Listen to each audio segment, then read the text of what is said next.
Hey everybody, I'm kind of running late today. Sorry. Normally I'm not not that far behind. However, the puppies, as you can see from the scatter of stuff on the back screen, that the puppies tore up one of the dog beds, and it is a mess. So there's little piece of my pillow bed all over the place back there. And the big dogs are kind of unhappy with the little dogs because they tore up the bed. Oh, lordy, lordy, lordy, lordy. What can we do? What can we do? What can we do? Right? All right. I'm trying to get down to the bottom of my list so we can start this day off with all kinds of tomfoolery stuff and get this thing going. Let's see here. We're getting there slowly but surely. Okay. I showed both of those yesterday. Okay, on Slow Countries. Okay. All right, here we go. Let's see. Let's go ahead and get rid of this banner. Get this banner up there. Hello, hello, hello. Those of you just joining us. And let's get this feed going and get my brain working like it's supposed to instead of in sporadic mode here. Kill this camera because you don't need to see me. You don't need that much funny in one day. Sorry, guys. Sorry. No, I'm not. All right. All right. Give me a second here. Yeah. It's been one of those days already today. Dealing with rain. I pulled all the pumps and everything because I thought the rain was done, and it started raining last night. So I was up at like 3 o'clock this morning, putting pumps back in the ground and getting water pumped out of here so we don't flood. And yeah, it's just weird weather for this late in the season. I mean, generally we would get some rain, but not like we've been seeing. And I haven't seen the actual sun in days. Although it's been bright out, I have not seen the sun in days. So kind of weird, all of it. Okay, we are going to start with where are we? Oh yeah, here we go. Okay, let's see. Marox, I think it's Mayrox. I have no idea. All right, whatever the heck her name is. I just did a search about Cain and Abel's bloodlines using Russia's Yandex search engine, and this is one of the first 3 websites that popped up. Google only showed a website explaining the Bible verses. Huge difference. All right, so let's go ahead and let's pull this up, and then let's scroll down just a little bit, and we should have a video here. Here we go. All right.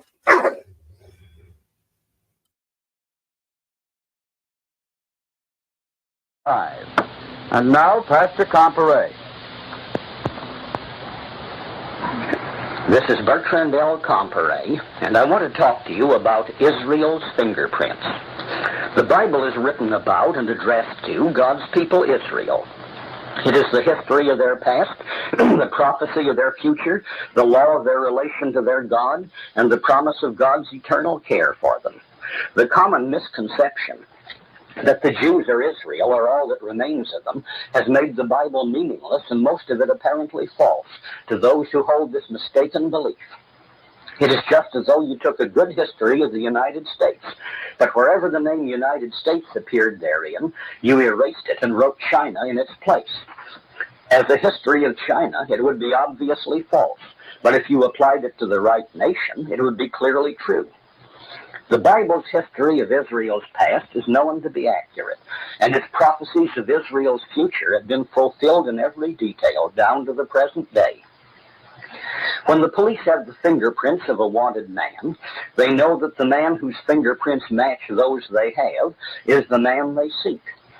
Likewise, when we find the people to whom God has fulfilled all of his promises and prophecies to Israel, we have found Israel. Today, the Anglo-Saxon, Scandinavian, and Germanic nations have Israel's fingerprints in every detail.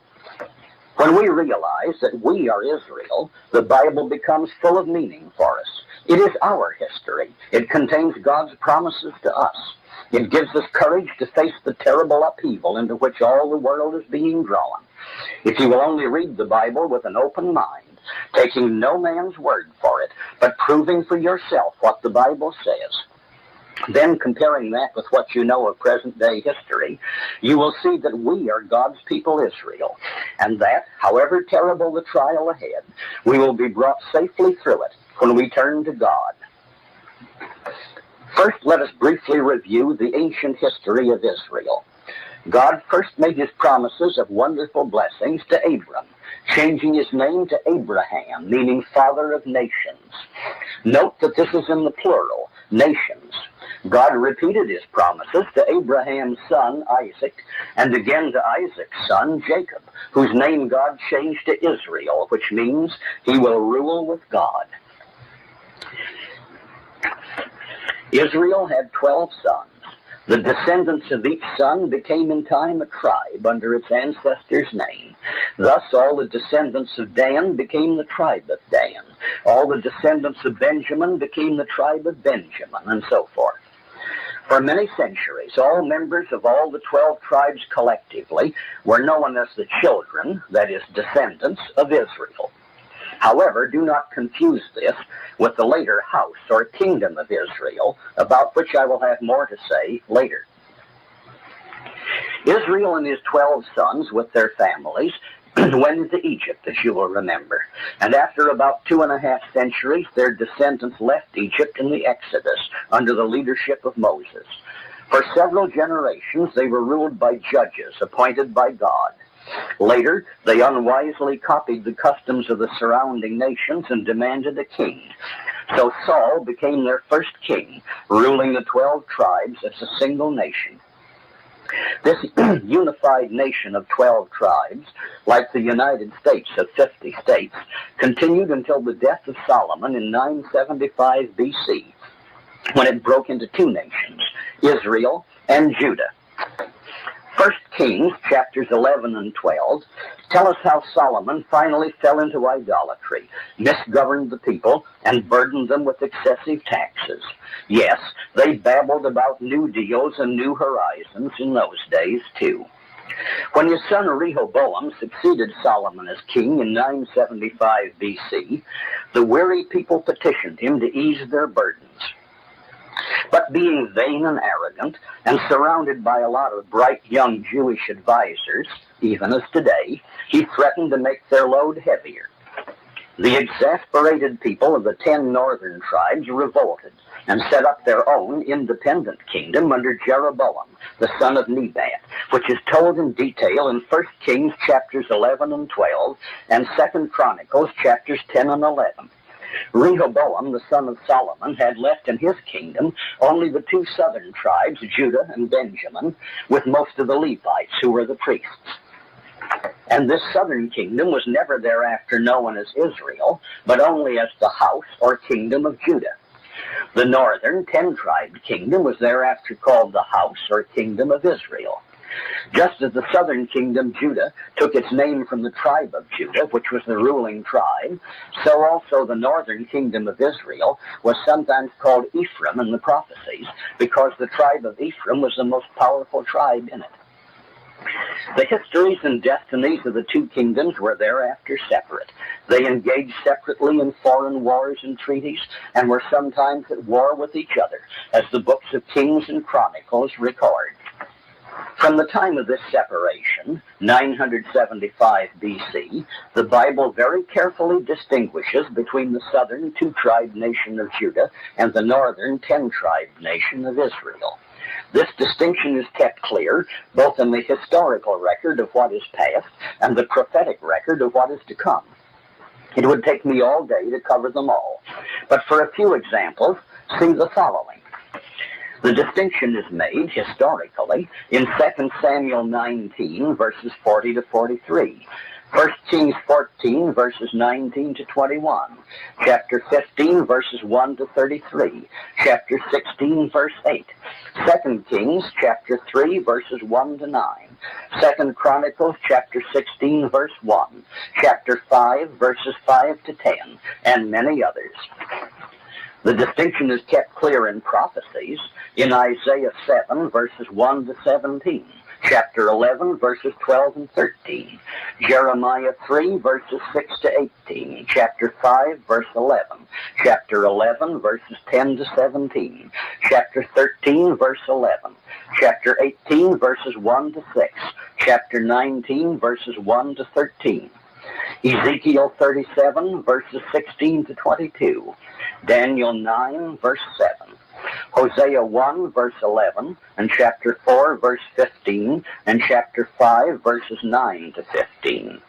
Amos 1, 1. Micah 1, 5. Zechariah 8, 13, and chapter 10, verses 6 to 8, and many others. Just as we must carefully distinguish between the two nations of Israel and Judah, so also we must carefully distinguish between the nation of Judah and the Jews, as we will discuss at length on the other soundtrack of this tape. Later, both nations were carried into captivity, but separately, at different times, by different conquerors, and taken to different places. Israel was conquered by Assyria between 740 and 720 BC, and by 715 BC, all of its people had been deported and resettled in what we now know as Armenia, northwestern Iran, and the region near Baku, around the southern end of the Caspian Sea. The Assyrians brought in other people and settled them in Samaria, the southern half of Israel's old Palestinian land, to which the people of Israel never returned. See 2 Kings chapter 17. From this time onward, the historical parts of the Authorized or King James Version of the Bible do not record the further history of Israel, but in the Apocrypha, 2 Ezra 13, verses 39 to 46, records their further journey to Ar-Sereth, the valley of the river Sereth, a northern tributary of the Danube River in modern Romania, which still bears the name Sereth. At the conclusion of this deportation of Israel from its Palestinian home, the Assyrian king Sennacherib also invaded the southern kingdom of Judah and captured all the smaller cities in it, everything except Jerusalem. The people of these smaller cities were deported, along with the people of the northern kingdom of Israel. Sennacherib's own record of this invasion says that he deported 200,150 people from the southern kingdom of Judah. 2 Kings 18, verse 13, and Isaiah 36, verse 1, mention his capture of these cities. Thus, the Assyrian deportation of Israel included the entire population. Okay, so let's first look at why Judah left Israel, known as Jacob, left his house and designed his own tribe.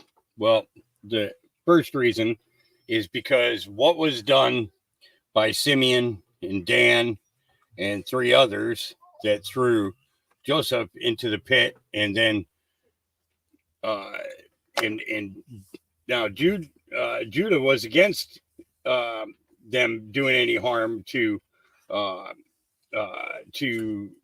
Joseph, and so was Reuben. Reuben was the oldest at that time, and although he had been disinherited and placed below Joseph, and Joseph at that time was the second from youngest. Benjamin was yet just a little boy, of about 6 years old, 7 years old. What happened was when now Judah had planned on helping Reuben remove Joseph from the pit, and then they would just, basically tell their father that they were just trying to teach Jacob or Joseph a lesson, and Simeon wasn't going to have it. Simeon wanted him dead, wanted to kill him, and so did Dan and two of the other brothers. And so then Judah saw some Syrian slave traders coming down the trail, and decided that he would tell Simeon that no, instead of killing our brother, let's just sell him into slavery. They'll take him to Egypt, and he'll never be seen again. He'll never ever be seen again. And and through this, Judah saved Joseph's life, because the other brothers were intent on his death, because they had all lost their inheritance because of what they did in the city prior to where they lived currently. Okay, and that was, one of the sisters was raped when the leader of that city went to Jacob and said to Jacob, instead of causing, hang on 1 second.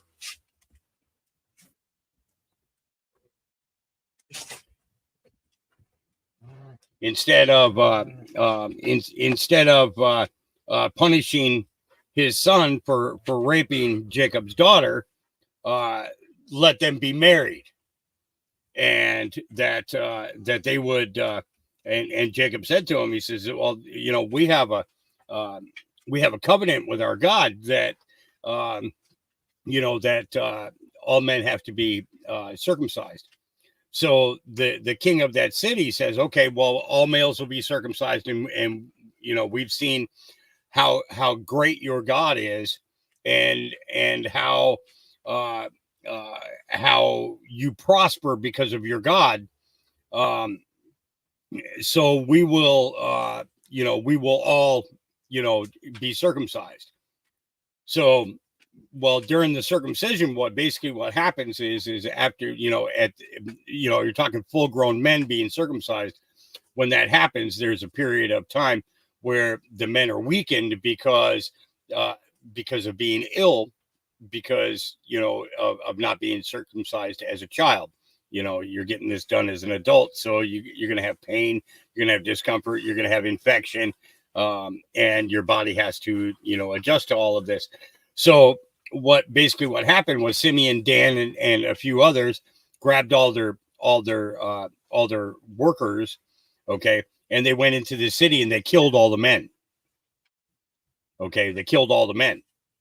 Okay, well, when Jacob heard this, basically he says, now we have to leave here, because in those periods of time, if you lived on somebody else's land, then basically your neighbors are my neighbors, your neighbors are my friends, and your enemies are now my enemies too. So because they basically created a situation where now Jacob's name has been diminished in the sight of all living men because of what his sons did. Okay, they had to run for their lives. So Jacob made them pack up everything, and they moved. Okay, and thus going to the area in which they were encamped when Joseph was sold into slavery. Now, what happened was Judah, having gone back with the other 11 brothers, or with the other 10 brothers, and giving the coat of many colors to Jacob, and and it was covered with blood, and it was ripped and torn. Judah's heart was broken when he seen the reaction of Jacob, or Israel, whichever you want to call him, at the death of Rachel's firstborn, and so Judah left, and became his became his own tribe. Now, even though he still remained in contact with the family and with Jacob, he often went to Jacob for advice on how to deal with certain things of his tribe. And you know, so the tribes or the tribes came back together when they all ended up going and moving to Egypt because of the 7-year famine. Okay. So Judah still had this family connection and came with Jacob and the rest of the brothers to Egypt to survive the famine. And but when the tribes the tribes never left Egypt after going there to be with Joseph. They stayed in the land of Goshen, ran up their taxes bill. So when Joseph died and the Pharaoh died, well, they became enslaved because they owed so much money. They started by selling their children into slavery in order to pay off their debt. And then their debt continued to grow and ended up themselves slaves. Okay. And it's kind of a strange story, but when the tribes all left Egypt, the tribe of Judah remained alone. Okay, they after they got to the land of Canaan, they snipped I looked at the screen at the wrong time, and I'm looking at Benjamin's comment there. Snip. When they got back to the land of Canaan, which was Palestine, okay, which was in the country of Palestine, okay, they kind of all went their separate ways, and each of them became a country or a state inside of the country of Palestine. Okay. But it was all because of Judah's guilt of the harm that they caused their father. Even though he knew that Joseph was still alive, the fact of the matter was Jacob did not know that Joseph was still alive. And the mourning that Jacob went through for Joseph was so hard on Judah that he had to leave. His guilt drove him away from the tribe. So Judah became the largest of the tribes and had the most land of all the tribes, and had fathered more kings and princes than any of the other tribes until the turn of the century back then. And that's when you begin to see how they kind of splintered off, and some went into Europe, some went into this, some went into that. And that's why I wanted to show this. But the satanic seed line is the thing that needs to come out, because Jesus warned everybody that there was another seed and that it was working its way into the tribes. Okay. And the children of Canaan, or the people of Canaan, were of that. And so many of them married in, because even Esau married into the line of Cain, into the bloodline of Cain. So it's pretty in depth. It's pretty in depth. It's I was doing a lot of reading on it last night and everything. So Real as Fuck Patriot says presidential immunity does not cover rape and pedophilia. And when you look at them all, you begin to understand. It just doesn't cover him. All right. This girl says, you're watching a movie. You're not watching a movie. You are the movie. There we go. Remember The Truman Show? That movie in 1998 with Jim Carrey? And how he realizes and he wakes up to the fact that his whole life is a lie. Everything around him is fake, and everything around him has been manipulated and controlled. He found out the people all around him in his life were all actors with certain lines to go along and execute a certain narrative. Remember when he found out that the weather was manipulated and controlled? And remember when he found out that he was being watched 24/7 to make sure that he didn't, step outside the lines, go outside the narrative? Remember when he found out that life-altering events, horrific events in his life had been executed and coordinated to instill fear, so he didn't step outside the boundaries of what they wanted him to step outside of? Remember that movie? Just a good, entertaining movie. Has no relevance to today. Absolutely no similarities to what we're going through now. I don't know why they would make that movie either. Just for entertainment purposes, I'm sure. Thank you, Craig. Thank you, Buff. Appreciate those. All right, moving on. Carly Boone. Happy birthday, Melania.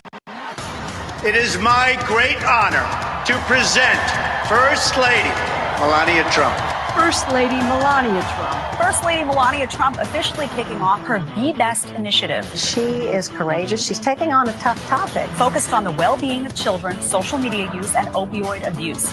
Let's join together in your committing to help children dream big, think big, and do all they can to be best in everything they do. This is her showcasing what she brings to the position of First Lady. She is smart, independent, and I think people have underestimated her big time. The First Lady was amazing. She was gracious, empathetic, and showed true compassion. First Lady Melania Trump stepping out onto the world stage. Her Be Based campaign is now going international. She has the advantage of speaking several languages. She can be a diplomat for our country. The sun was shining. She was greeted by children. This, of course, is her continuing to work on her Be Best campaign by shining a spotlight on successful programs that teach children tools and skills. She represents our country with enormous warmth and elegance and grace. Throughout history, women have made lasting impacts on society, and these women represent the strength of the female spirit. As First Lady of the United States, I'm proud of what this country continues to do for women. We as women must continue using our great tool of empowerment, our voices. It was a very important moment for Melania Trump. This was a really prominent week for her. The iconic White House Rose Garden has been renovated for the first time in 60 years. When the history books are written, there should be a special chapter reserved for our First Lady. She is an incredible First Lady. An amazing mother, an incredible woman, First Lady Melania Trump.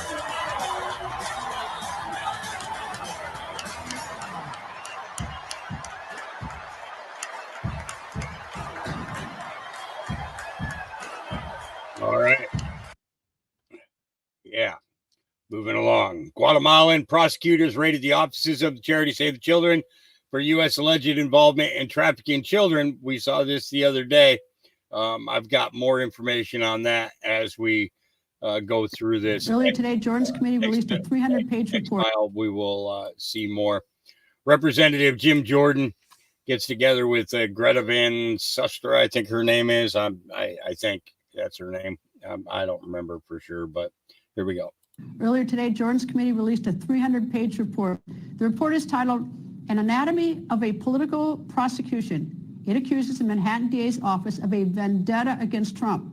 It reads in part, the New York County District Attorney's Office has been investigating President Trump since at least 2018, searching for any legal theory on which to bring charges.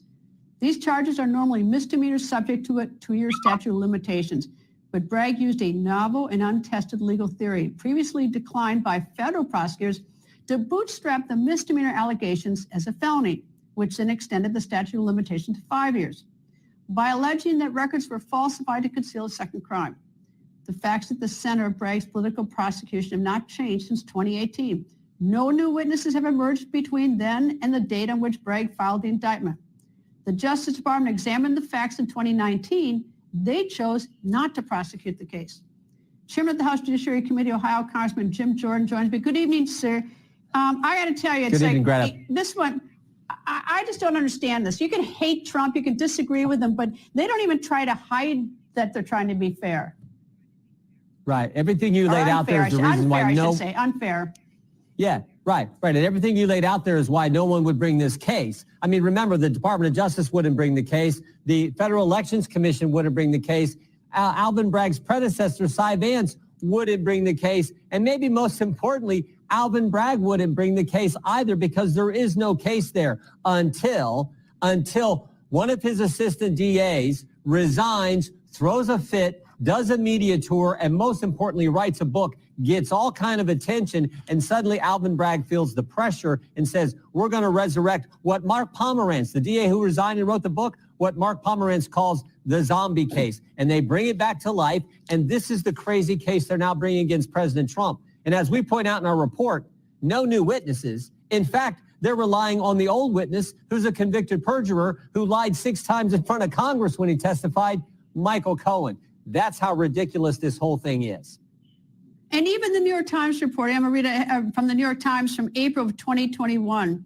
It says, it is a fact that this is what Alvin Bragg told the New York Times, it is a fact that I have sued Trump over 100 times.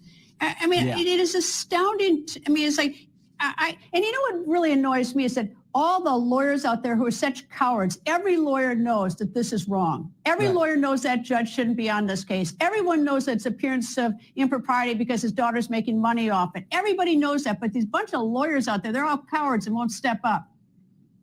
Yeah, Alvin Bragg campaigned on this. This is why he got in office. But once he wins the office, he doesn't even want to bring the case until he's pressured by Pomerantz. And you're exactly right. This judge and the daughter who's done work for Pelosi, for Kamala Harris, for Adam Schiff, somehow that's okay.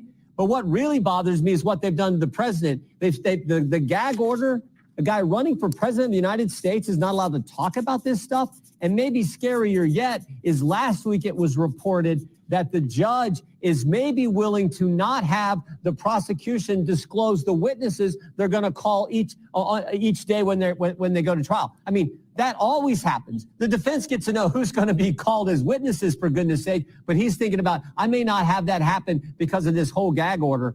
This is how political this thing is, out to get President Trump. All right, the indictment doesn't say what the conspiracy is, which is bizarre. It's a defective indictment. Every lawyer knows that. No lawyer is speaking up. So we first hear about what the supposed crime is in the prosecutor's opening statement, which is a conspiracy to try to influence an election. Well, that's what politicians do. They try to influence. That's the whole idea. You try to influence an election to get elected. I mean, that's the irony. That's the crime? I mean, you're all guilty then. It's called running for office. It's called a campaign, for goodness sake. No, and this is the interesting thing today, because while this is going on, of course, we had this other case in the big case in front of the Supreme Court. The Alvin Bragg's is a conspiracy to impact the 2016 election. That's the alleged crime. Jack Smith there was a conspiracy on behalf of President Trump to impact the 2020 election. Seems to me, Greta, the real conspiracy is between Bragg and Smith, and frankly, for that matter, Fani Willis, the conspiracy to impact the 2024 election. I think that's what the American people are seeing, the way this lawfare, and this has all been done in this concerted, coordinated effort to go after President Trump. You know, I don't, and as I get back to things they're not even trying to hide this. I mean, there's like, usually you think you try to hide this. I mean, even the judge not letting Trump absent himself today to go to the Supreme Court, and this is a historic argument. I mean, he'll take Wednesday off. You know, why don't, instead of having Wednesday off, why don't they take today off? I mean, it's just so mean-spirited. I don't get that. It's just like, I'm all for fair trials, but when it's mean-spirited like that. Yeah, this is, I think, just a continuation of this weaponization of government. It's not just the executive agencies. In some cases, it's actual judge here who, like you say, they take Wednesday off, but why not change the date and let the president be there in the Supreme Court when this historic argument is taking place on a pretty darn important issue? What is the real immunity? How does that fit for the president in his official capacity when he's president of the United States, pretty important case, pretty important argument, and the defendant has a right to be there. But no. This Judge Merchan thinks he's bigger and better than everything, so he's not allowing it to happen. Well, what people have overlooked is Judge Chutkan here in D.C. was a former federal defender, so I thought that she'd have a commitment to constitutional rights for defendants. But I still have not recovered from the fact that he was indicted last August here in D.C. in federal court. He was served with the discovery, which was between 12 and 15 million pages. I forgot what it was. And she set a March trial date. And at the time I did the math, in order to read all the discovery, as every good lawyer would do, you have to read 65,000 pages a day, including weekends and holidays. And it was just absurd to think, I mean, she knew better. She was a federal defender, and any lawyer worth his salt reads every single page of discovery, and she did that. I mean, it's just, it's obscene. Yeah, it is. And again, this is part of this pattern, this escalating pattern of going after President Trump. I always point out, they spied on his campaign in 2016. Then it was the Mueller investigation. Then it was impeachment. Then it was raiding his home. Then it was Jack Smith named special counsel. Then it was the indictment in New York, the indictment in Atlanta, two indictments by Jack Smith. Then it was the 14th Amendment. And now all this. When does it end? I don't know, and shame on every lawyer out there, because every lawyer out there says in privacy that, they know the problems. Anyway, Chairman Jim Jordan, thank you, sir. You bet. Thank you. All right. Yeah, we know they're all corrupt. All right. I mean, therefore, I am unhinged UCLA professor getting schooled by a Jewish student. Her idiocy and hypocrisy is astounding. Say what? What? I don't understand what you're doing. Can you go somewhere else? I don't want to be next to this. This is a professor here at UCLA University. Yes, I am, and I'm talking about the truth. It's a genocide. What's your name? What's your problem? You clearly don't know what the definition of a genocide is. I don't know. Hey, ladies and gentlemen, this is a professor. I don't know what the definition of a genocide is. She doesn't know the definition of a genocide. What is the definition? Tell me. It's a Greek name. It comes from Genos, which is Chinos, and Genoctonia. It's like the killing of a whole nation. Okay. That's what it means. Then why has the Palestinian population number only been increasing since 1948? Genuine question. How is that a genocide if the population has only been increasing? Who can help me here to answer this question? Can you help me? No, I want to help him, actually. You want to help him? Okay, so He like, doesn't really need help, you think for 70 years the Palestinian people have been treated fairly? Have been treated in a state where they could protect themselves? Did they have a choice? The kids that are getting died, the massive graves, do they have a choice? Do they have a choice? Do they have a choice to get born there? Professor at UCLA, Yes, I everybody. am a professor, and I'm asking This is that the kind they of don't have a school. choice. They don't have a choice, the kids. That's why The only people that are oppressing the Palestinian people are Hamas, the terrorist organization.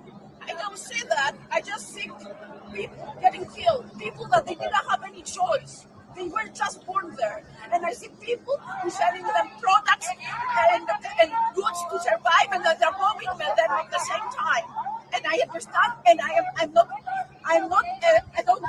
a racist. I don't discriminate against people. I believe that all need to be respected as human beings. I'm just saying that, and I'm saying that you won't provoke the people here with not a good reason. Do I look like I'm provoking? Yes, you came here to provoke them. That's what you're doing. They're spreading fear. They're not spreading fear. They're spreading They're hatred. trying to protect the innocent kids that they're being bombed. What do you have to say? Can't get mad at the freedom of protest. It's our amendment right. We have the freedom of speech to You do this, have, just like you they have have the the freedom, freedom to but do this is provoking. It's bad. It's bad for you. It's just reactionary. I'm here to show Jewish students You that should we be do not with need to be them. afraid. Help them. You should be with them, as other Jewish people have been, because they recognize what kind of atrocities being committed. Nowadays, the kids are getting killed. By Hamas terrorists. By Hamas terrorists, by Netanyahu and Biden. Jeez. Hamas brainwashed should all people be in this world. Where are we going? All I can say right Tell now me why the kids do have to go. Do they have to die? parents should not send their children here. These are the kind of professors that we have here at UCLA. UCLA should be ashamed of themselves that we employ people like that to educate students. I am a teacher assistant. teaching assistant, I was speaking the truth. Because it doesn't have to do with the nation. It has to do with the innocent people that don't have a choice. They don't have a choice. Oh, really? Hamas took that number back, actually. Hamas took that number back. It's not 35 guys. It's 22,000 terrorists. Terrorists that are killed. Free Palestine! Free Palestine! Free Palestine! Free Palestine! We're not afraid of them. And then the occupation. Really? When has Israel ever been belonged to the Palestinian people? When? When has that been? When? Palestinians. When? And they will massacre.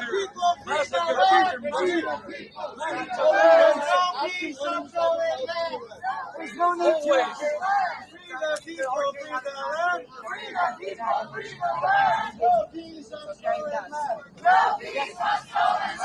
people united will never be defeated. The people united will never I am a student here. The people united will never be defeated. Hatred. So the silliness is still continuing on and on and on. You know. Okay, Script Keeper says there's no, just so we are clear, there's no such thing as a sovereign citizen. That is an oxymoron. You can either a sovereign or a citizen. I suggest you all go and buy these 3 books. They are $5 each. I have nothing to go with any sales or making anything off of it. You can learn this by yourself. No influence, no nothing. It's pretty simple. And I actually responded to him, and I said, you are correct. Citizen means city slave. So you cannot be a slave and sovereign at the same time. It's impossible. So people need to stop using the term sovereign citizen because there is no such thing. You know? All right. Okay. So I told you guys that, well, let's just go ahead and play the clip here. Is this? Okay. One of his best closing comments yet. This is a war. We're trying to we'll just go with it. Here we go. On the truth. Human consciousness is vital in this war. If we don't wake up to the traitors, if we don't help shine the spotlight, let's hope good guys have all the heavy artillery and they're ready to strike when timing means everything. But if we're not helping in this, because we're not waking up and we're just accepting everything that gets shared to us because it fits the truth that we want to believe in, the hopium, the psyop sounds better than truth because the truth can be really ugly, and we're not doing anyone any favors. Because it's what future do we want to manifest? That's what we have to ask ourselves. That's what we have to pray about. Pray that we can overcome this evil and get it done, man. The hard work is still yet to be decided. I think we watching Flynn and he's building the hollow in Florida and all these psyops and all these PA patriots are selling their souls like Script was saying. Why aren't they afraid? They should be afraid because they chose wrong. But if they can control our minds just like mainstream media has done for all these years, they feel empowered by that. We've got to call it out. Q used to post this video where there was a spotlight that would get shown from the ground floor, and I'm not going to go find it because finding all this stuff and putting it in videos, man, I got to get these out, and we just got to have these discussions. If you know what I'm talking about, not. Some people don't believe in Q. It might be a complete psyop for all I know. I don't know. We're at least questioning these things. Have I said it many, many times? I still tend to be Q-darted. But at least some of this stuff, it's a piece of the puzzle. There used to be this video where it was like a spotlight on the ground, and then fire would come from the top.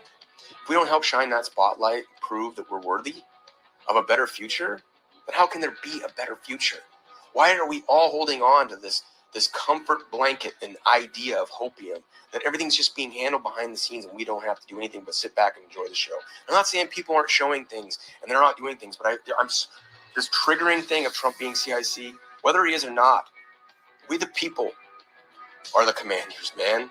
We, the freaking people, gotta figure this out. Or else, I was getting this thing on Telegram. Someone was saying, just say it, D, say it. The best is yet to come. And I was like, the best is yet to come. Or it's not. Or it is. Or it's not. Or it is. Or it's not. I don't know. I hope so. I really do. That's why I do this. Because I believe in greatness. I believe that the human spirit can rise up and fight against tyranny, against evil. That's why I do this. Searching for truth sucks. But yet it's also rewarding because you embrace the suck and you overcome. And there's some of us that are trying to do this with all that we have to figure out what the truth is. And this is a war for our minds like never before. And if you continue to just believe that it's all handled, the big stuff, I believe, is. It's up to human consciousness and whether we are ready to accept greatness, in my opinion. To do that, we've got to earn it. Anything that comes to you in this world that's good, you have to earn it. No handouts. Earn it. We're earning it now. This is war. This is Painfully Beautiful Productions. This is D. Boomis on the Digital Samurai for truth. For truth, people. This is for the truth. We'll have this discussion. It's ongoing. More to come. I love you all. God bless. And I will catch you. All right. Moving on. This guy's got a particularly clean message. Listen, I keep the same energy across the board. I don't give a damn who you are. But if you're out there supporting a terrorist organization like Hamas and you're chanting death to America, you're calling our police officers, KKK members, so on and so forth, and you came here on a student visa, I think you should immediately get expelled, then fucking deported. Because I understand what free speech is, but I also know what the fuck hate speech is. It's a fucking shame what is happening with our tax-paying dollars. It's a fucking shame what is happening with some of these parents' money out here. A lot of you young generation kids, y'all are entitled as shit. The only way y'all are ever gonna learn from making the mistake of biting the hand that feeds your ass is to let you live with your consequences. No one should be saying any hate speech at all whatsoever. I said what the fuck I said. Listen, I keep the same energy. Yep. Hate speech just isn't necessary. All right, concerned citizen posted. Imagine living here in Ireland and seeing this happen outside your house. Reports of women and children assaulted and pepper sprayed by the police. Ireland is at the breaking point.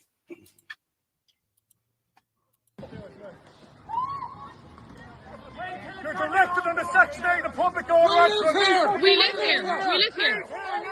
We live here. We live here. Go! Move back from here now. Coward. Belong. You're the coward. Move. Fuck you, you fucking fool. You're done. You. Oh, I fucking eye. Ah! Oh.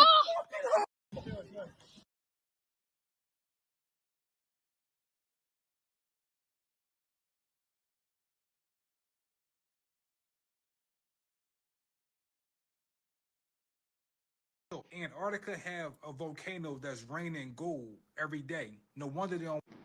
This is huge news. This is not just any gold. We're talking about nano-sized monoatomic gold. Research from North Carolina State University shows that gold nanoparticles with a slight positive charge work collectively to unravel DNA's double helix. The monoatomic gold is literally upgrading us, evolving us, restoring us. That is why many of us are awakening, upgrading, and integrating this new program that the Mother Earth is releasing and the sun rays. Know about how monoatomic gold can be beneficial in various ways. Dials back maturing interaction, works on mental capacity, helps in susceptibility. We are evolving. Antarctica have a volcano that's raining gold every day.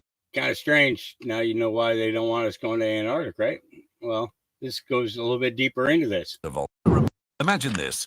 In the remote icy lands of Antarctica, there's a volcano that's not only active, but also a literal gold mine. Mount Erebus, standing tall as one of the most intense and southernmost active volcanoes on Earth, is making it rain with gold dust.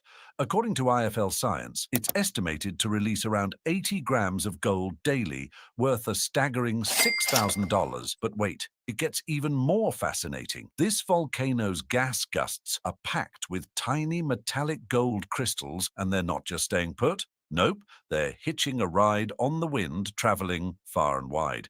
Researchers have found traces of gold up to 621 miles away from Mount Erebus. So, next time you think about gold rushes, remember they might not just happen in the Wild West, but also in the wildest, iciest corners of Antarctica. Interesting, huh? Yeah. Imagine this. More and more info is coming out about that. We'll learn more. All right. Truer words have never been spoken. I mean, therefore I am says, let's freaking go.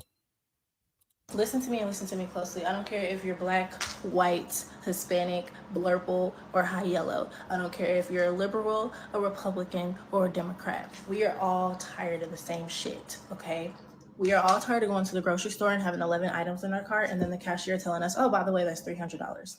We are all tired of going to work and busting our asses and still not having enough money for the basic necessities. We are all tired of paying high-ass rent for places that look like they haven't been upgraded since the 1980s. We are all tired of our U.S. tax dollars being spent on everything but the United States and its citizens. Okay, the root of our problem is our United States government. I'm not saying overturn our government, but we definitely have to stand up to our government. Otherwise, they're going to continue to shit on us.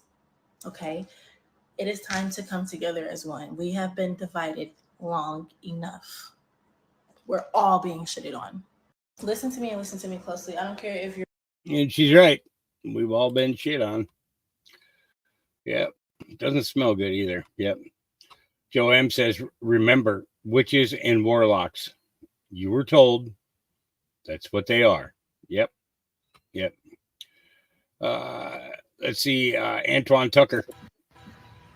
They can't care about you if they look at you and tell you if you have a baby, the baby is going to make you poorer. It's going to make your life difficult because you're going to have enough mouth to feed. But then they tell all these illegals from all over the world to come here so we can take our tax dollars to help them raise their fucking kids. You can't believe that these people care about you when they take billions and billions of dollars to fund fucking wars in countries filled with fucking Nazis, but they won't help you and your own family that you see, or your neighbors that you see that are starving, that lack resources. They didn't send for you. They didn't send any money to come rescue you, to come take care of you. They don't give a fuck about you. And it's the same people in the suits on Capitol Hill smiling and cheesing and then throwing you a fucking bone every so often to make you think that they're doing something that's fucking robbing us and keeping us divided from one another. When are we going to wake up and realize that whole party system is a fictitious fucking idea and it's criminals that are fucking in there together playing good cop, bad cop, taking their turns, fucking robbing us? Yep. Speaking truths. Speaking truth. This is not okay. Dr. Olson had a decision. You are in the perfect place to start on blockers. And she promises to begin giving her estrogen, female hormones, in 2 years. Around 13. That's what I think. Yes, you're not going to develop breast buds on the blockers, but you're not going to wait until 16 to start. You know that, okay? Josie received the blockers as an implant in her arm. It's okay if you cry. So with all the bravery she could muster, you're going to feel a little bit of a... Josie held on tight as another chapter opened in this young girl's life. A lot of times it strikes me that had this happened just 20 years ago, Thank you. I wouldn't have been able to give her blockers and she would have had to go through male puberty. That terrifies me. It's all done. Do you want to know how? You heard that, right? she would have had to go through male puberty. Listen again. I wouldn't have been able to give her blockers, and she would have had to go through male puberty. That terrifies me. It's all done. Do you want a hug? I don't know that she would have survived male puberty. These people are sick. Absolutely sick. Yep. All right. Wow. Pay attention to Canada because America is next. QR codes to visit and leave areas.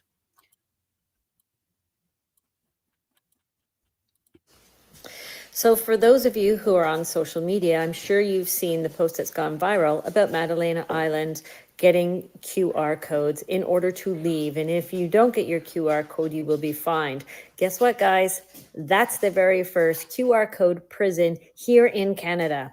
And it is going to sweep the nation faster than you can think if people don't stand up and take a stand against these QR codes. It's not happening in your town yet, but it most certainly will be. We know the government's expropriating land from farmers all over the place.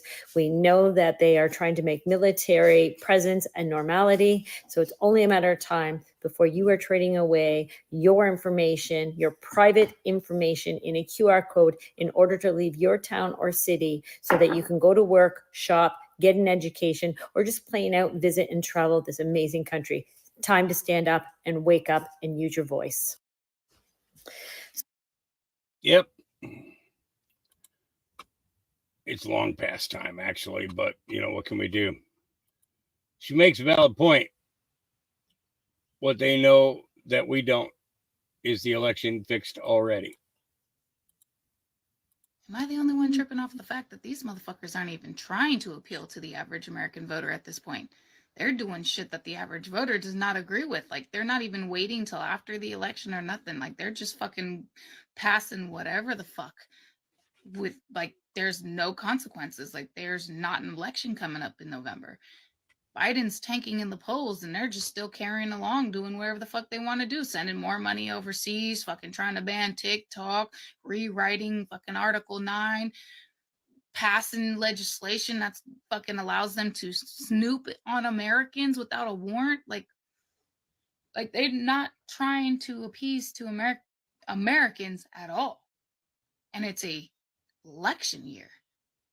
Usually this is where they pull out all the tricks to make everybody happy and to fucking get them to feel all good to vote for them. This administration ain't fucking doing that shit. Am I the only one that's noticing this shit? Some fucking weird shit going on, bro. Yep. Very weird. All right. Take a listen to this one. This will really get you good. Type in Kensington, Philadelphia. That's all you have to type in, hit search. It truly looks like something from The Walking Dead. When we got to that block, it was exactly what we saw on social media. It was people walking around, slumped over, half asleep, dragging their knuckles on the ground while walking. One of the very first things that I noticed was everybody had these like ace bandages on their arms and on their legs. Some people were in wheelchairs because they couldn't move anymore, but they were young. And it's because they're injecting this substance and they wake up the next day and a random part of their body is rotting. And that's not enough for people to say no, because when they go to the detox or when they go to the hospital and ask for help, there's no protocols for this yet. It hasn't even been developed. They don't know how to detox somebody from this substance. They don't know how to reverse an overdose from this substance. It is a brand new trend that is coming that we need to be prepared for. And it's killing people. Type in Kensington, Philadelphia. Yeah. Type in Kensington. Wow. Yep. All right. Follow the money. Yep. Follow the money. This is sketchy as fuck, and I need everybody to share this immediately. This is the man that literally wrote the TikTok ban bill. Look what this man has been recently investing in. Meta Platforms, Inc. You know this motherfucker right here?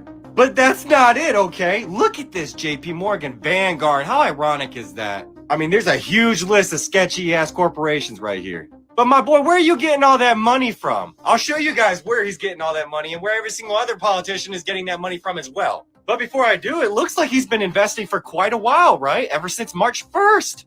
Sure, it's not ironic to see articles like this saying that everything's coming up for Zuck once again, right? Saying that he will very likely end up the ultimate winner in the most recent push to force a sell or ban of Chinese-owned TikTok. We do know that 60% of global investors literally own TikTok.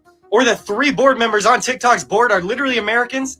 Come on, people. This is Mike Gallagher, right? The Republican representative that originally sponsored the original TikTok ban bill that wasn't passed through the Senate, right? Mike Gallagher's last election, this was his top contributor. You tell me who's really in control, especially after seeing things like this. Hold on. This is Mike Johnson, right? Another Republican representative that yesterday said that everybody was protesting in support of, in quotations, terrorists. When these were his top industries that have been supporting him from 2023 to 2024. With who being in 4th place? Oh, Mike Johnson, how'd you get that much money? In Mike Johnson's last election, this was his top contributor. So you tell me who's really in control. But if you can't yet, this is a list of U.S. senators from 1990 to 2024 that received money from who? With who being in 1st place, which, by the way, after everything was finalized, this amount just so happened to coincidentally go up to above $6 million. Where'd you get that extra 300 grand, Biden? But this goes both ways, people. There is 2 sides to the same coin. And there has been for quite some time. As you can see, Mitch McConnell, Republican. Charles Schumer, Democrat. John McCain, Republican. Ted Cruz, Republican. Ron Wyden, Democrat. Carl Levin, Democrat. The list goes on, people, including for your U.S. House of Representatives and your U.S. senators. And I'm sure shit like this just doesn't top it off, right? A handful of pro-Israel groups fund political campaigns in support of individual candidates in U.S. elections, led by the WHO, supposedly a powerful voice in American politics. And before the 2024 election, who plans to spend tens of millions of dollars against congressional candidates? Primarily Democrats, whom it deems insufficiently supportive of Israel. Who and other pro-Israel lobby groups have recruited and supported challengers to a number of lawmakers and candidates, most notably members of the Squad, the group of progressive representatives who are particularly vocal in their criticism of Israel's offensive in Gaza. Now, Slow Country covered part of that yesterday, and that's just more context to that. Yep. Dangerous incompetence. Scott Levedo. Here we go. That's how you really know things are super fucked up. I mean, I can go on for hours, as you know. But just take this, for instance. Remember how cool and respected the FBI was? The DOJ? When they didn't stand for any fucking terrorist bullshit or nothing. But you lost all of our respect. See, a couple of years ago, I was brought in and interrogated by the FBI and the terrorist task force because as a peaceful protester, and they all know that, I was going to protest peacefully the New York City Marathon. And I got interrogated. I got brought in. You got little old ladies that were holding flags on January 6th at the Capitol that is still in fucking jail. It's these tough FBI and terrorists, they had swooped in it. Here's the fucked up part. You see these little motherfuckers at Columbia and these universities? You see the videos today? These fuckers that are screaming, this is not a pro-Hamas camp in their little campgrounds. This is a Hamas campsite. They're actually saying that. And what is Hamas? A terrorist organization, a known listed terrorist organization, screaming death to America, death to Jews, fellow Americans. And where the fuck is the FBI? Where the fuck is the terrorist task force? That's how you know everything is fucked. Do your motherfucking jobs. Yep. Speaking truth. Now, this is kind of confusing.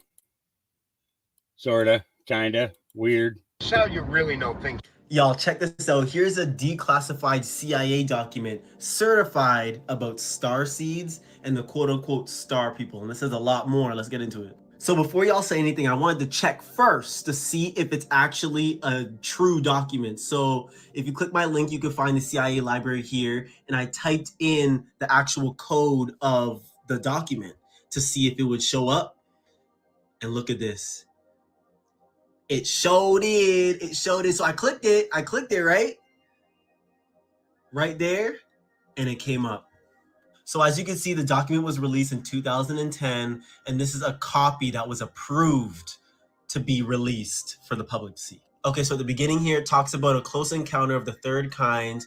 And it says here, it was there that star couple Michael and Aurora L. Legion said they were from a planet circling star M42 of the Orion constellation. So they currently live in Scottsdale, and they said that they had to come to Earth for an important mission, and that all the governments know about extraterrestrials, but they don't want to tell people. So we're just skimming the document here. If you want to know all the details, you can read it yourself. But down here, it's talking about how all the governments work in cahoots together on the highest level. Right here, it's speaking about the moon landing and how our technology is way further along than what they say. Don't sleep on me. We're just getting started. Up here, talking about how the government doesn't want people believing in star people, and that the government calls them aliens, even though that's like a derogatory term, which is really interesting. The star people are here to protect Earth from destroying itself, and that the star people are going to neutralize all bombs. And we've already been seeing that with whenever.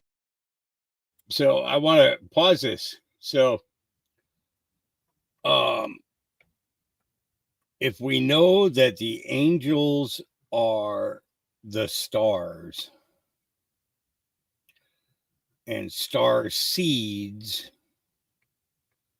would be the angels who procreated with human females, creating the Nephilim.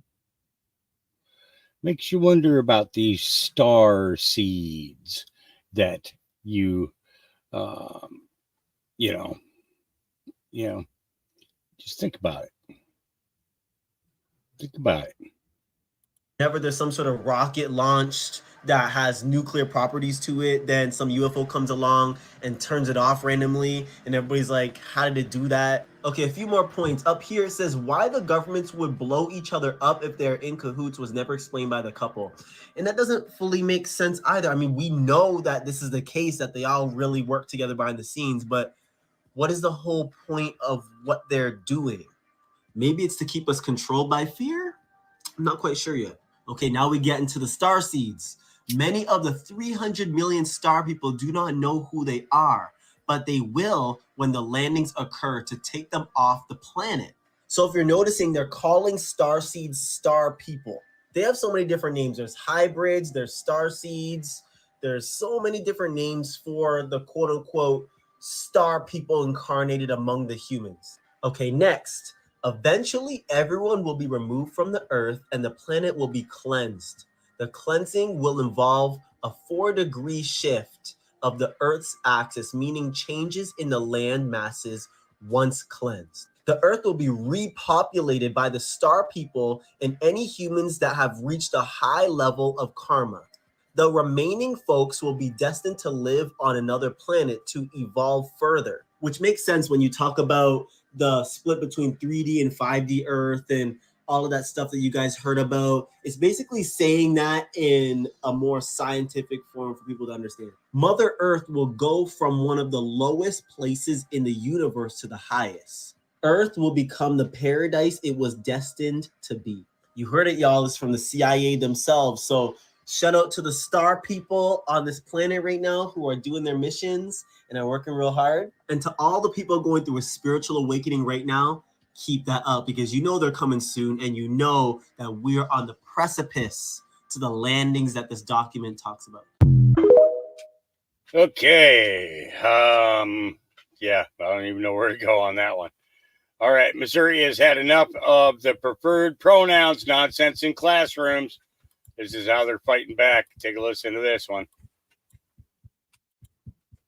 In Missouri, there has been a bill sponsored and put forth for a vote that if a teacher uses a trans kid's pronouns, their preferred pronouns, they will be charged with a felony and placed on the National Offenders Registry as a level 1 most severe sex offender. If the kid says, I prefer he, him, I prefer she, her, and you actually use that, felony sex offender. Those found guilty under House Bill 2885 would be subject to a $10,000 fine, imprisonment, placement on the state's sex offender registry as a tier 1 sex offender, and obviously since sex offenders are not allowed to reside within 500 feet of a school or daycare, they would end the teacher's career.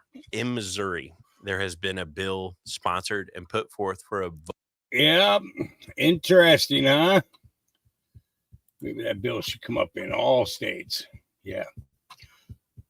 Tony says, holy shit, she admits to getting paid by the Biden administration to push propaganda. I lucked out, and then, you know, TikTok was basically full time for me. I think I was taking ads by the time I graduated college from like the Biden administration and Planned Parenthood and like dating apps and stuff. So it was like fully financially, you know, sustaining. So you were me. getting, the Biden administration was buying ads from you? Yeah, I was doing full on political propaganda. And they would just, really, with like what kind of, like, Biden created 10 million jobs Yeah, this year? yeah, honestly. And the funny thing is, they're like, do not disclose this is an ad, because, you know, they're like, technically it's not a product, so you don't have to disclose it's an ad. Because I think they just wanted like some edgy girl of color to just tell people, like, when they nominated like Ketanji Brown Jackson, they're like, can you say, like, as a person of color, you know, that you feel reflected? And it's like a white woman emailing this to me, and she's like giving me this script, and I'm like, no. And she's like, please. And I'm like, no, I'll like talk about the news of it, but I'm not gonna be like, I'm not gonna have a white person tell me to be like, you know, this is how I feel as a person of color. Like, it's just so, I think that blackpilled me. I lucked out. And then Yep. Paid TikTokers. Yep. I mean, therefore I am, says a liberal professor, James Hostory, who, at Emory University, has a meltdown over cushion tape stopping people from occupying the lawn. These are people who are teaching our children. And listen closely to what he says and the warning that he gives. We're going to have tents here during graduation. University are fascist?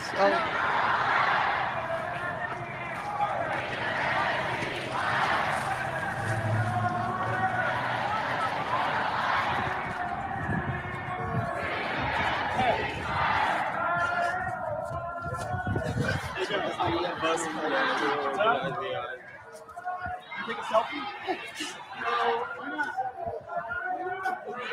You want to put it to your intel agents, buddy? You want to dox me later? No. You know what? I don't want you to take any Sir, why were you ripping down? Why were you ripping down the caution signs?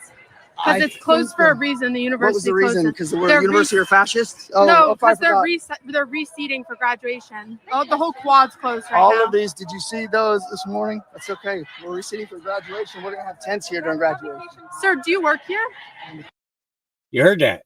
We're going to have tents here for graduation. Sir, why are you here actually? Do you work here? I'm a faculty member. Yes. Oh, really? Do you work here? Oh, no, I'm a student. What's your name, Okay. sir?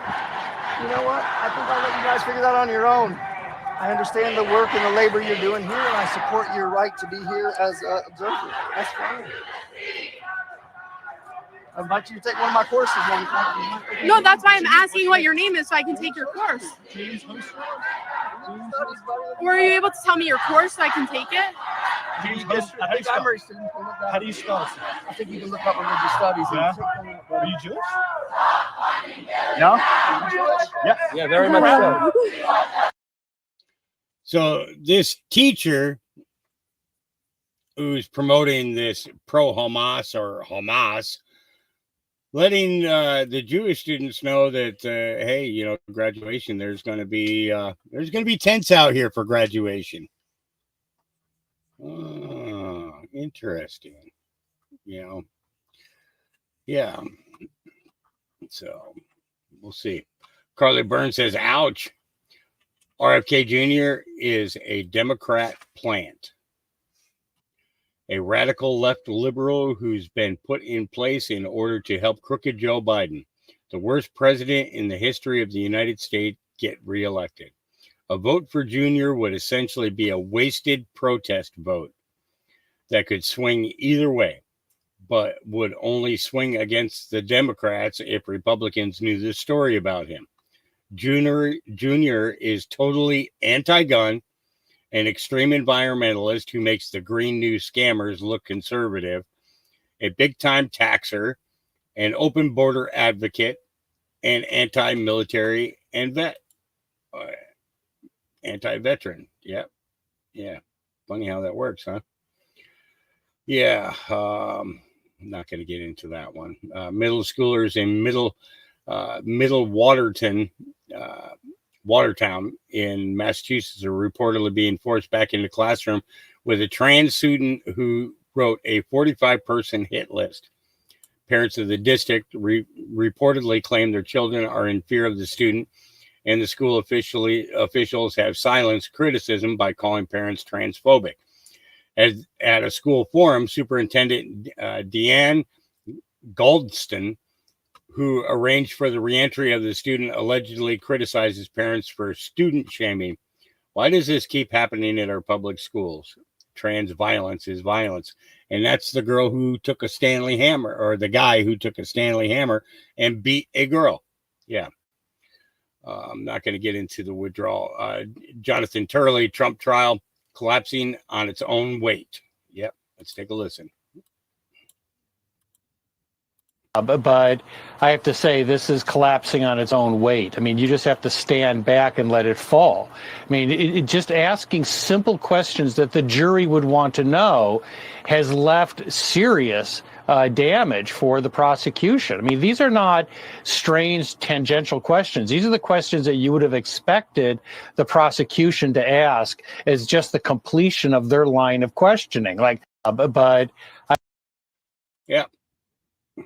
So let's keep moving. My Canadian friends, does this frighten you? Communism is back.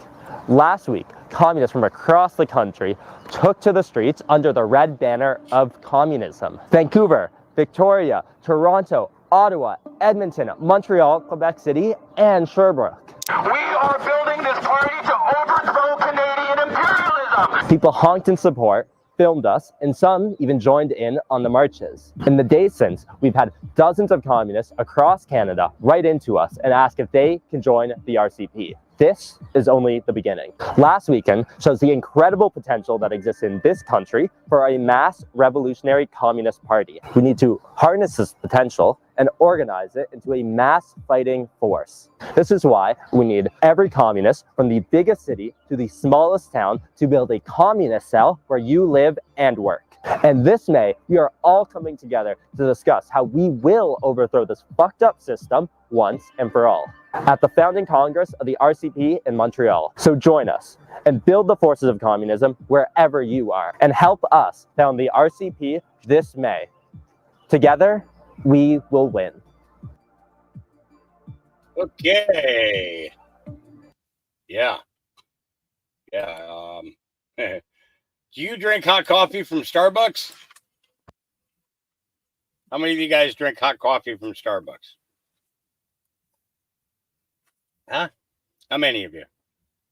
How many of you drink hot coffee from Starbucks? Well, take a listen to what you're getting. You guys, if you drink Starbucks, watch this. That you get your coffee in at Starbucks. Let's talk about those. A paper cup, by nature, should absorb water. If it's not absorbing water, then that means there must be a barrier in between the paper and the liquid. And that barrier is polyethylene plastic. A study found that in 15 minutes of contact with hot liquids, leached 25,000 microplastic particles into your cup. But no one's questioning this. No one's really thinking about it because it's just part of our daily lives. Are we very good at metabolizing plastics? No, plastic is a foreign body. It's a foreign particle.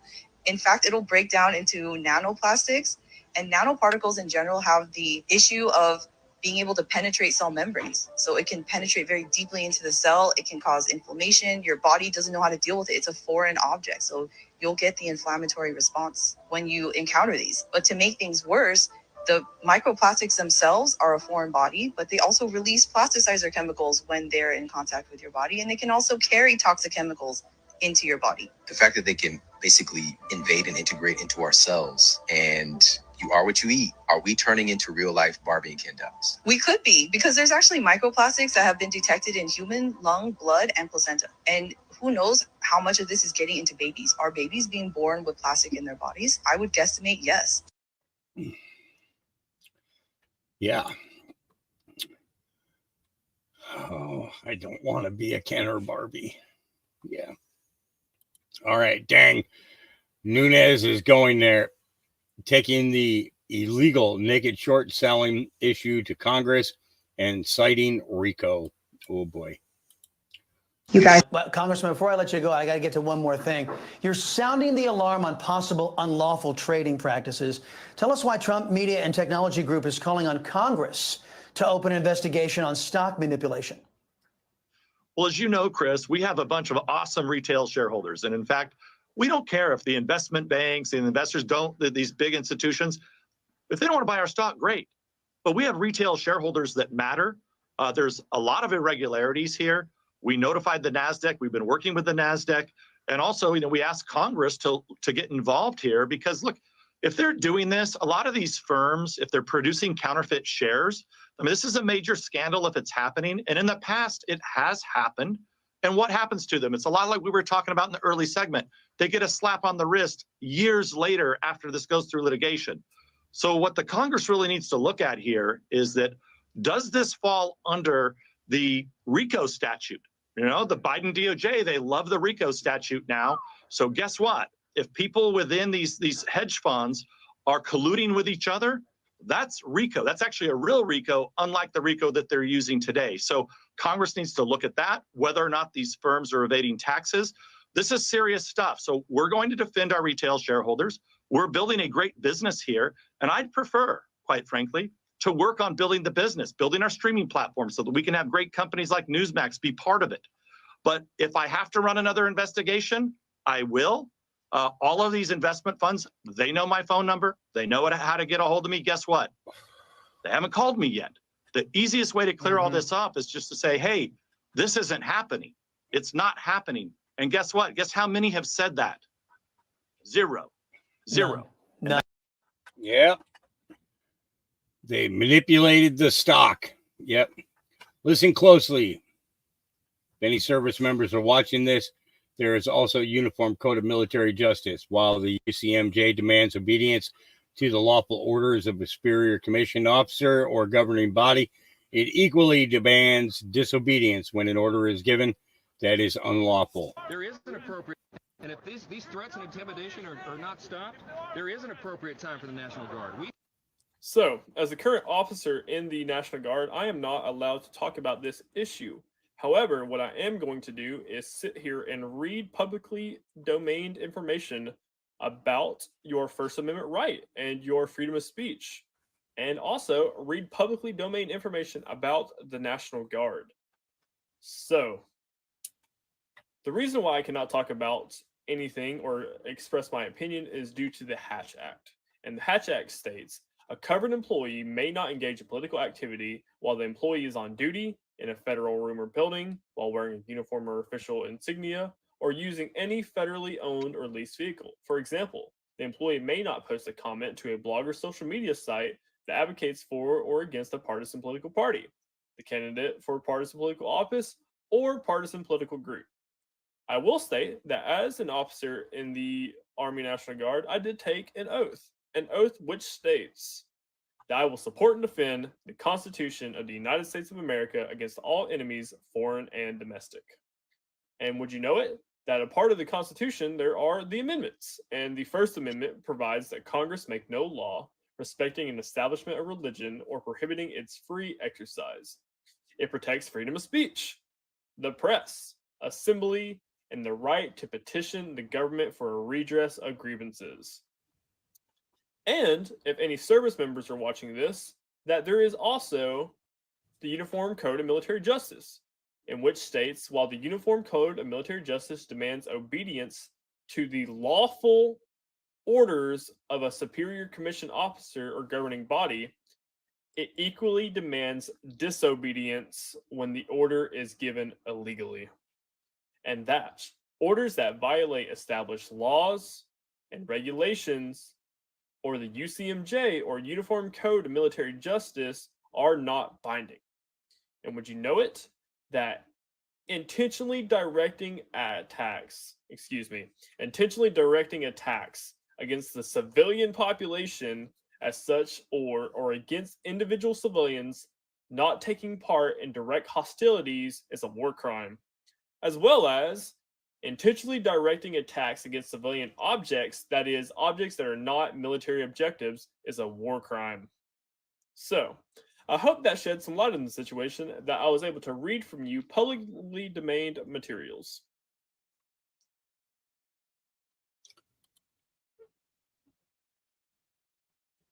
All right. I don't want to cover that one right now. Okay, this one I do. Tanya Burns destroyed Flint City Council, exposes that city council members are keeping the secret that caused residents to lose their lives. First of all, I want to say, Madam Clerk, I am Tanya Burns, elected, not appointed, not interim of the 6th Ward. I will finish serving my 30 days, which is illegal, by the way, but I'm going to watch some of you serve time in prison. No longer wonder who turned you into the FBI or to the Office of Inspector General. It was me. I'm one of the people who did it. So you don't have to worry about that. You cannot vote on your own resolutions. But Candace, I'm gonna say this. You brought your $300,000 up here as if someone owed you something. The administration turned their back on you yet again. Mayor Neely not only fired you, but then he turned around to make sure your $300,000 you were not going to get, and that it was illegal. They said, we did not vet it. We did not sign off. We have nothing to do with this. We do not support this. And yes, I did call Stephanie at the Freshwater Future, which is, it has only been 18 months that they are serving as your fiduciary. That is a problem. You're supposed to serve the public, but getting back to business, because you always want to go after the residents. You can't clear the chambers. You don't have that authority. It is a violation of the Open Meetings Act. And when you read it, you need to comprehend it. But I'm going to say this on the 10-year anniversary. We still don't have clean water. That consent order will not be revealed to the public until it is agreed and voted upon. That is against the law. Still underneath this, the veil of secrecy, these council members that y'all see up here today are agreeing to keep a secret what caused this city 10 years ago for people to die, to lose their lives. We don't have service lines fixed. Cedar Street is not fixed, but they still up here worrying about padding their pockets. That is their concern, not the 10 years that you still can't drink water from the tap. That's not the concern. And for those of you who don't know, oh, I marched, I protested.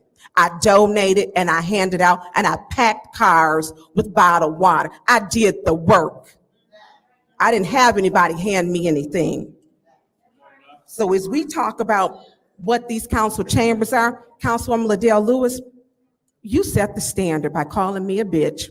You allowed, number one, to have an 80-year-old queen, someone who is, we need to be proud of, that I am, to be called a bitch by Paul Herring. That's despicable. Your behavior is despicable.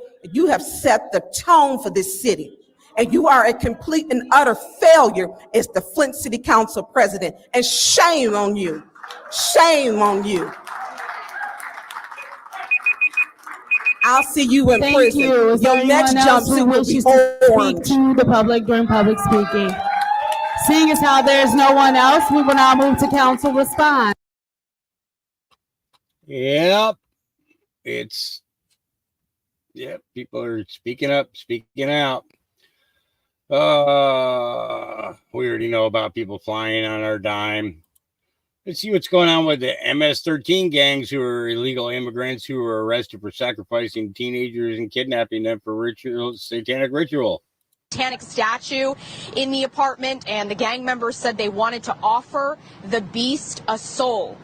Police say Hernandez Rivera and Alvarez Flores killed the girl execution style. Killers confessed to the crime after they were arrested. 22-year-old Miguel Alvarez Flores, there you see on the left, and 18-year-old Diego Hernandez Rivera on the right, appeared in court this week. Now, according to HPD, most MS-13 gang members are in this country illegally, and these two murder suspects could be as well. Police say they have reported the two to Homeland Security. Now, an investigator told us this morning that officers found evidence in the apartment where these gang members were keeping underage girls that led police to believe there was some sort of satanic ritual activity happening there. HPD says there were 3 underage girls in the apartment of the murder suspects, a 14-year-old, a 15-year-old who was murdered, and then a 16-year-old girl. Police say the 14-year-old told detectives she was kidnapped, drugged, and sexually assaulted by members of the MS-13 gang. Now, the 14-year-old also reportedly told investigators she was moved from one apartment to another. forced into consuming drugs and alcohol, then at one point was held down as Alvarez Flores tattooed the image of the Grim Reaper on her body from her knee down to her foot. This girl also told police the 15-year-old at the apartment was a girl named Genesis. She believes Genesis is the girl found dead on February 16th. Yep. And yes, Potato Head is responsible. Unity with the insane is a death sentence. Give me division. Chanel Rion, here we go. America needs to celebrate and call for more division in this country. Here's why. Globalists love the word divisive. They use it as a pious cudgel to beat the rest of us into a submissive stupor. Think about it. It's their top weapon against Donald Trump. They use the word divisive to guilt us into believing we're all cut from the same cloth and all this arguing is just ugly and bad. But we're not cut from the same cloth. We don't need to agree on everything. We need to stop pretending that division is a bad thing. Division is what makes us human, and it makes us free. You see, by unifying us and making us all one amorphous body, indistinct from one another, globalists are better able to dehumanize us, to advocate for abortion, to push for assisted suicide, to get rid of our borders, to unite our healthcare so that the WHO can make decisions for you. No. Unity with the insane is a death sentence that we as a society must resist. Unity over division is a theme used by both sides. Finger-wagging school principal types like Nikki Haley tisk-tissed about the need for unity. That was her top argument against Donald Trump.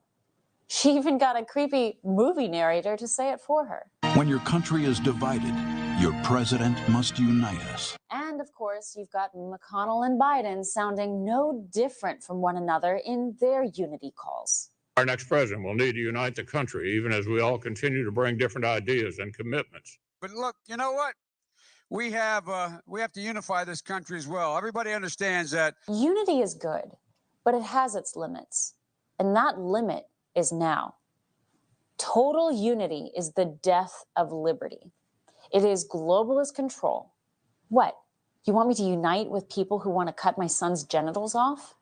No, I'm not uniting with them. Today's man-haters parade with vaginas on their heads, screeching for the right to kill babies.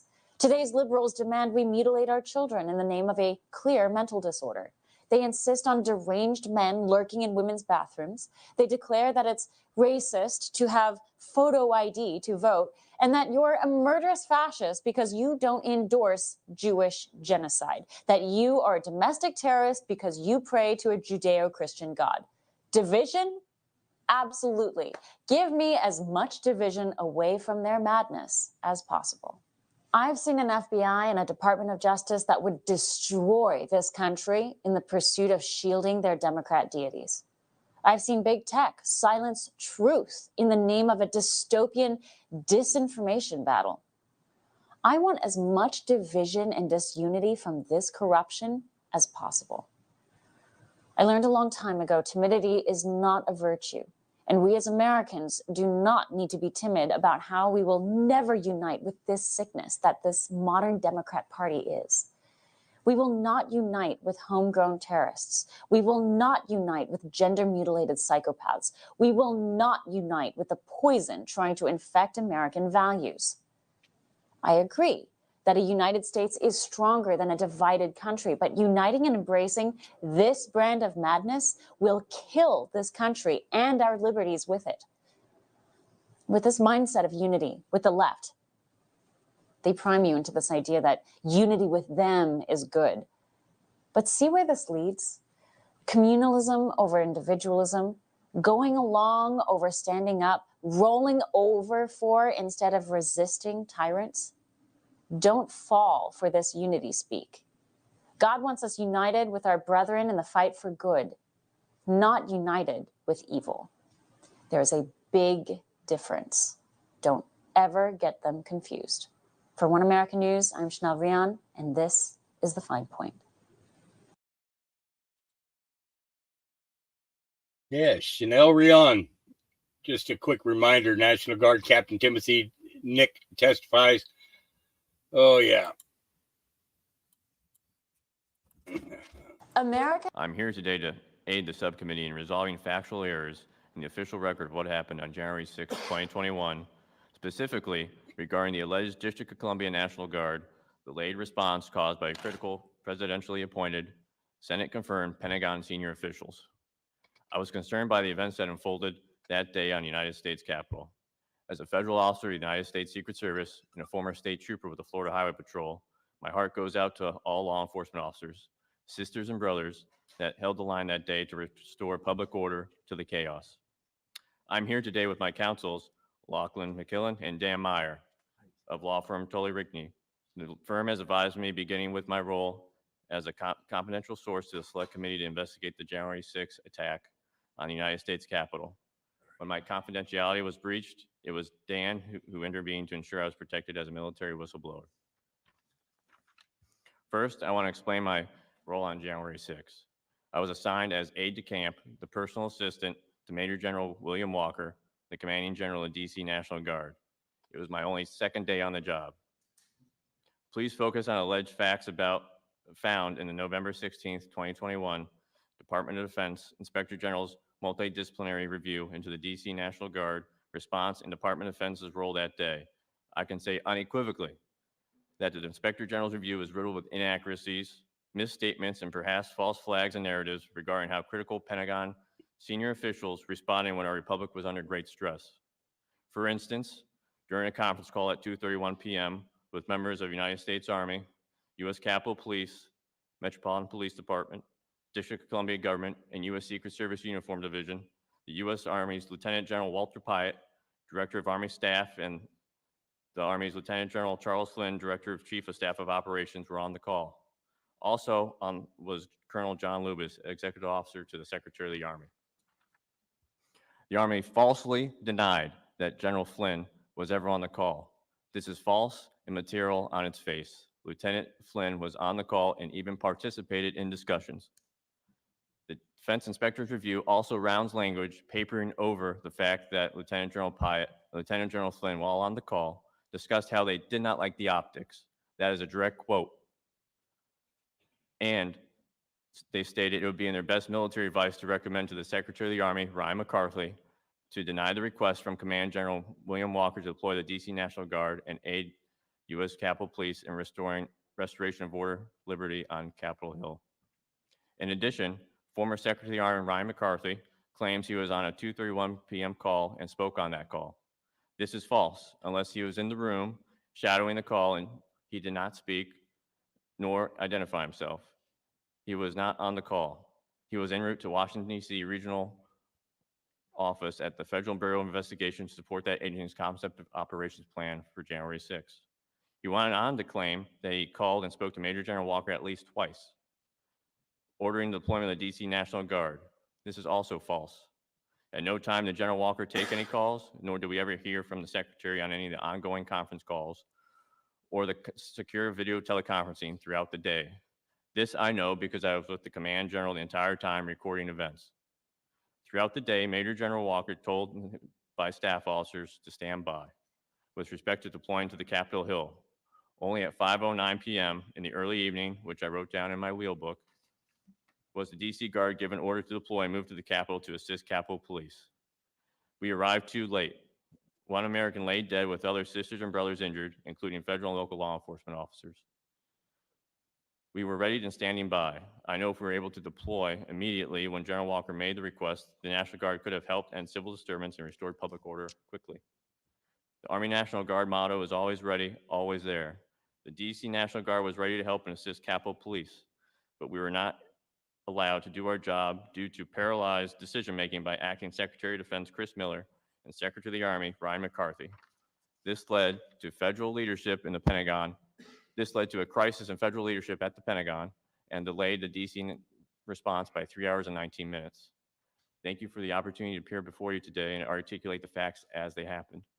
I look forward to answering any questions you may have. And that was just a reminder of that young man's testimony. Yep. All right. Here's another kind of testimony. Yeah, we need more of this. We're living under a nation where our president, not only does he celebrate the murder of innocent babies, but he celebrates grown men dressing as women, twerking at libraries on our children. We are living in a nation that has done evil in the sight of the Lord. We are living in a nation that has compromised, that has walked away from the Lord their God. And we need some wild men that say we are going to be like Gideon, that when everybody else does evil, we are going to stand for righteousness. We are going to stand for holiness. We are going to be radical. Yep, that's exactly what we need. So, Scott's sources told him this was coming. Infiltration, disruption, and things to fracture the movement. Things like truth tellers and whistleblowers, maybe. He goes on to mention we're fighting against this dynamic. Again, what's that dynamic? Whistleblowers. Oh, yeah. Let's take a listen. And I'm going to give you an up-close and personal look at what is wrong with our movement and that the truth is now underway. The clowns in America had already set up, and I was informed of this last fall, that they were going to start bringing in major disruption in our movement. All of you people out there that are busting your ass, trying to put out the best information you have, doing the best you can with the tools that you have, that there was going to be an infiltration into this movement. There were going to be things that would trigger disruption, fracture the movement, divide. And I was told it was coming. So fairly, a very reliable and reputable source gave me a heads up. Didn't mean anything to me. I'm still going to. Everything that we're fighting against and everything we now must fight for because of this dynamic. And I'll tell you about the dynamic after we watch this short. Hold on, Ron. Hit it. Of what we see. Hit it, Ron. You know what the dynamic is? Whistleblowers. You know who don't like whistleblowers? The corrupt. Right? And guess what? Remember? They told me they were coming. You know who warned this pinhead? Juan, Wayne, and Flynn. They said I was coming. And I want you to pay particular attention. You're going to notice that he doesn't mention my name. Right. They don't want to fight with me. They know who I am and what I have. Oh, they'll pick a fight with Michelle, or they'll pick a fight with me. Yep. We're going to be covering a little bit more of that here shortly. Cannibalism disclosure ramping up. There's now a bill being introduced, fast food disclosure. This guy's kind of freaking out a little bit too. Wait till you see this. Wait, what? Wait a minute. Wait a minute. Hold up. Today before you is RS 31078, cannibalism. And North Idaho State Representative Heather Scott introduced a new bill which expands a law banning cannibalism. It comes from what she says Banning a rise in cannibalism. human composting. Scott says she's worried about the possibility that people are eating other people and may not know they're doing so. She says it comes with the rise in human composting, which is legal in several states as a means of dealing with human remains. Cannibalism is banned in Idaho, but Scott's bill would add a ban on giving someone else the flesh or blood of a human without their knowledge or consent. We told you The that bill was did going pass on. through the committee and will now move to a floor vote. Yep. Wait, We told what? you that was going on. Yeah. Wait a minute. Right about that. We have been. The hardest people to reach with the love of God are not the bad people. They know they are bad. They have no defense. The hardest ones to win for God are the self-righteous people. Ooh, that can hurt. That can hurt. All right, I was telling you guys about this yesterday. Judge sentences man to be physically castrated. After a judge issued a rare and much talked about punishment for a man who admitted to raping a young teenager. The suspect will serve prison time and will be physically castrated. Miranda Thomas spoke with prosecutors today. Miranda. Prosecutors say many sex crimes go unreported because victims are afraid, but they're hoping this case serves as an example of what could happen when victims come forward. Prosecutors in Livingston Parish say justice is finally served after 54-year-old Glenn Sullivan admitted he raped a young girl. The allegations have began several years ago that Mr. Sullivan had repeatedly raped her, and one of the rapes, actually the first rape, at the age of 14, she became pregnant. A judge sentenced Sullivan to 50 years behind bars and physical castration. Castration is something Assistant District Attorney Brad Cassio says is not common, but paints a clear picture. The state legislature gives us tools that we can use to fight crime and protect victims. And this is one of those tools in a prosecutor's toolbox that we have at our disposal. And if I have the opportunity to do it, and I think that it's just, and that the crime calls for it, I'm going to try my best to use it. Current law says a judge can issue a chemical castration as punishment in certain sex crime convictions, but a defendant can choose physical castration, which is what happened in Sullivan's case. State Senator Regina Barrow is working on legislation to expand the use of physical castration as a punishment for child sex crimes. Under her bill, a judge could order a physical castration for anyone convicted of a sex offense involving a child under the age of 13. The bill passed through the Senate floor on Tuesday afternoon. Barrow says it is a necessary change. And it would change individuals' thinking as it relates. At least they'll think about it once they realize the real true consequence of having it cut off or eliminated. It may actually make them think twice before their actions. By law, Sullivan's castration will take place no later than 1 week before his release. However, the Department of Corrections will make the final decision. DOC could do it next week, or they could do it 40 years from now. You know, the victim did her job by coming forward, reporting her case, and sticking with it. Our office did our job by prosecuting it. The judge did his job, and now we trust DOC to do theirs. Yeah. So, yeah, things just work out. Let's see. BLM leader John Sullivan, who sought to incite violence on January 6th, is sentenced to 6 years in prison for his actions on January 6th. Famously filmed Ashley Babbitt's murder in the U.S. Capitol. Yeah. Okay. What do we have next?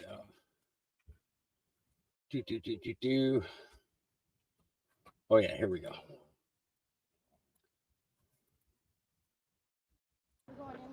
Hey, Fanny, how come you haven't complied with the Judiciary Committee's request for your communications with the January 6th committee? Did Joe Biden promise you a position at the DOJ during his second administration? Are you going to be ordering Grey Goose tonight, paying in cash? You say that Donald Trump is violating the law, but you haven't even sent your communications with the J6 committee that was requested by the Judiciary Committee.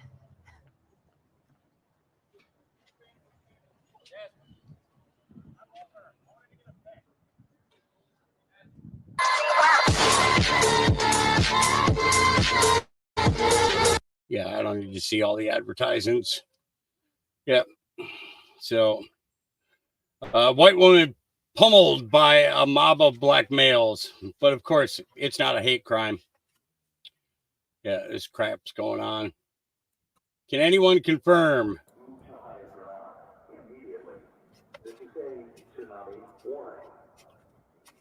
A tsunami warning for New Jersey. Tsunami in New Jersey.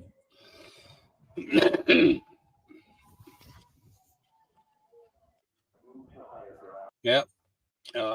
Yep. Okay. The Biden administration made a deal with Mexico. Who have increased their enforcement. Biden administration made a deal with Mexico and other Latin American countries to reduce illegal migration before 2024. There we go. With our Mexican partners, who have increased their enforcement efforts, including on rails and highways. Last week, On behalf of the President, White House Homeland Security Advisor Liz Sherwood Randall met with President Lopez Obrador to further strengthen our collaboration. This was her 10th trip to Mexico just in the last year and a half. Our joint efforts have contributed an almost 40% decrease in encounters of irregular migrants at our southwest border during the first 3 months of this year compared to the 3 months immediately prior. With our Mexican partners, who have increased their enforcement efforts, including on rails and highways. Last week, on behalf of the President, White House Homeland Security Advisor Liz Sherwood Randall met with President Lopez Obrador to further strengthen our collaboration. This was her 10th trip to Mexico just in the last year and a half. Our joint efforts have contributed an almost 40% decrease in encounters of irregular migrants at our southwest border during the first 3 months of this year compared to the 3 months immediately prior. With our Mexican partners, who have. So basically what it is now that they've talked, they're trying to reduce the amount of people coming through the border in hopes of showing that the Democrats are doing something about the border. We know that's not happening. So, I thought this one was great.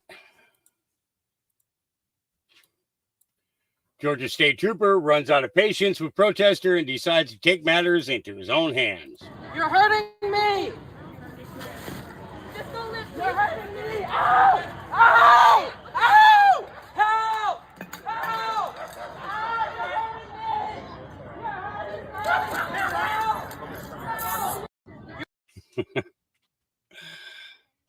Yep. State Trooper had enough. Yep.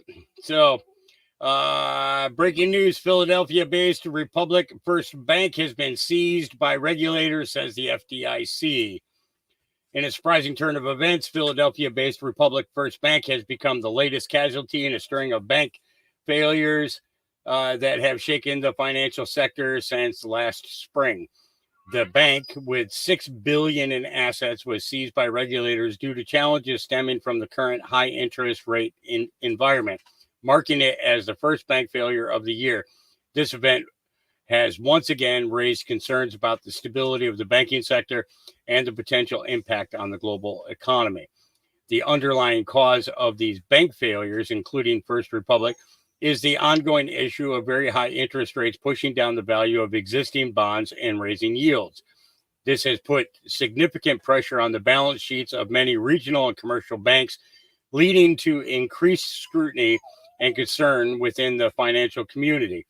With Republic First's collapse, the banking sector is now facing its fourth high-profile failure since last spring, highlighting the challenges and vulnerabilities of the current financial environment.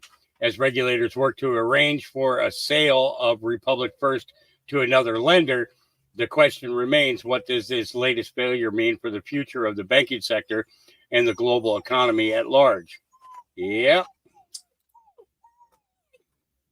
It's happening over and over and over. Good morning, Patriots. Just as a random thought, what are they actually doing with the fish at fish hatcheries before they plant them into the rivers and lakes? Ever wondered why your fish that comes from a hatchery is pink? Yeah. Funny how that works. White buffalo calf woman prophecy. A split in the world coming. Sounds familiar? The significance of the white buffalo calf. 19 generations ago, there was a prophecy that was brought to our people, the Lakota, Dakota, and Nakota Nation. This prophecy was brought to us by a woman who is said to have come from the clouds, the stars, to give us an important message and our 7 sacred ceremonies that we still practice to this day. White buffalo calf woman. She appeared first to 2 warriors who were hunting out in the plain. The first message that she brought to our people was through these 2 men, one who had a good heart and one who had a bad heart. The one with the good heart honored her and respected her for his sacredness and wanted to protect her. The warrior with the bad heart instead wanted to take her beauty for himself. As the bad-hearted warrior approached her and attempted to overtake her, There's different teachings on this. In the version that I will share, he disintegrated into dust before her. That teaching was for men to not take from women what they lacked within themselves. She then left the good-hearted warrior with a message to return to his people and for them to prepare for her arrival. Several days later, she came and brought the chanupa, or prayer pipe, to our people. She taught us how to use this pipe, and that when the bowl connected with the stem, that it represented the entire universe and the joining of the feminine and the masculine. And that through the prayers and through the use of this chanupa, that we would be able to make it through the times that were coming.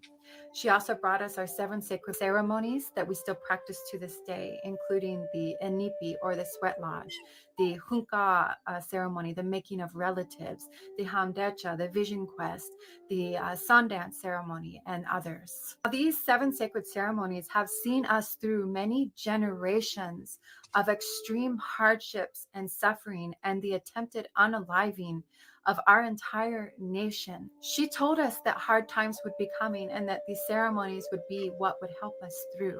And that there would be a time that would be coming where almost everything would be taken from us, but that sacred way of life would see us through.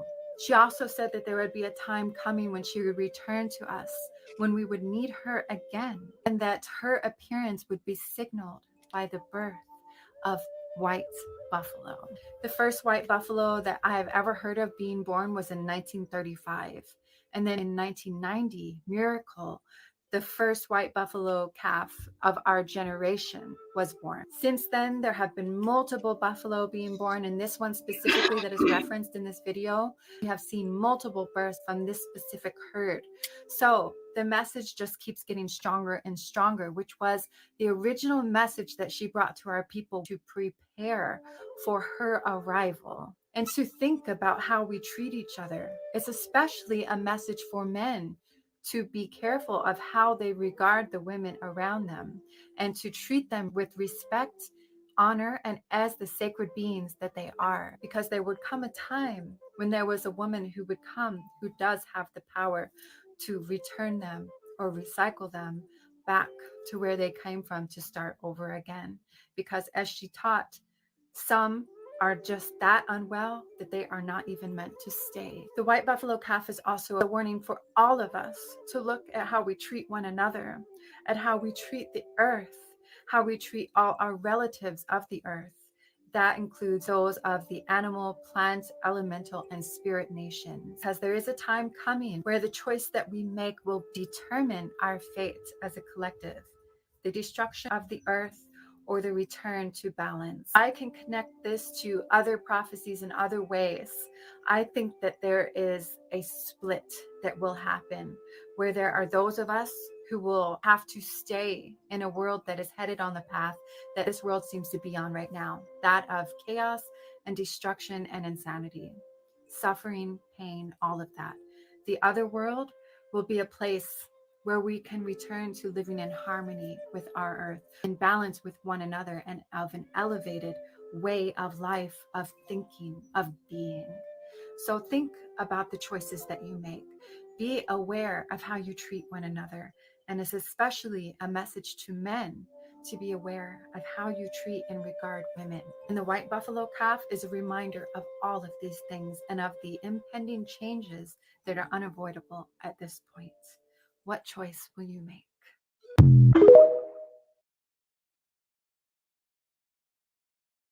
Very significant story, So Grant Cardone asked the question, how did Nancy Pelosi get so rich? We've been talking about this for a while, but let's take a listen anyway. Look at Pelosi. She's never made more than $179,000 in a year. What does she make behind closed doors? What kind of deals does she make? $120 million. What? She's worth an 8-ball. So she's worth an eighth of $1 billion, and she's never made more than $179,000 in a year. If you do the math on that, most people just don't do the math. She would have had to be in Senate 3,367 years. When you have money like that and you're a politician, you're bought. It's impossible. If you made $179,000 a year, you'll never be a millionaire, much less worth $120 million. Look at Pelosi. Yeah. We've been for quite a while now. Just funny how it catching up slowly but surely, slowly but surely, slowly but surely. Yep. We watched that one already about the revealing of. Laura Loomer posted this yesterday.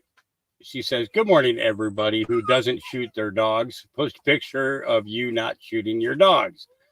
So here's I love my dogs. Every day is a dog day. Riddle excited not being shot. I don't know about you, but every day is spoil your dog day in our house. Hazel has it tough.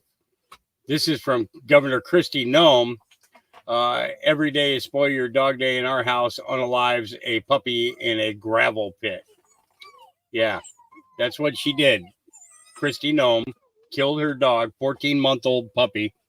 Okay. And the dog is still a puppy because it attacked some chickens.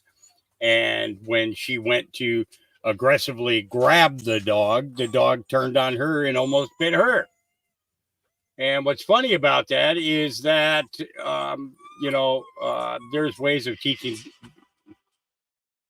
Hang on 1 second, guys. What's up, Solo? I'm live.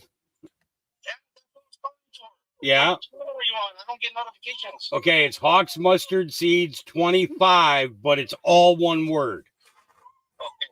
I'm going to look you up right now. Including the number. The number is even part of the word. Okay. I'll be in the room. Okay. All right. We'll see you in a few minutes. All right. Bye. I'm trying to find you. I can't find you. I know. Slow country. It's your fault. Yeah. Okay. So Bell's normal resting position. Well, let's go ahead and watch this one.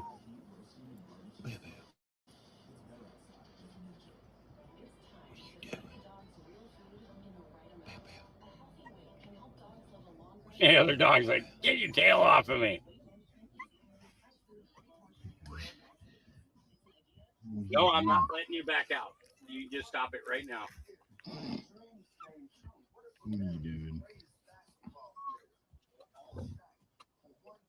Just resting, Dad. Just resting, Dad.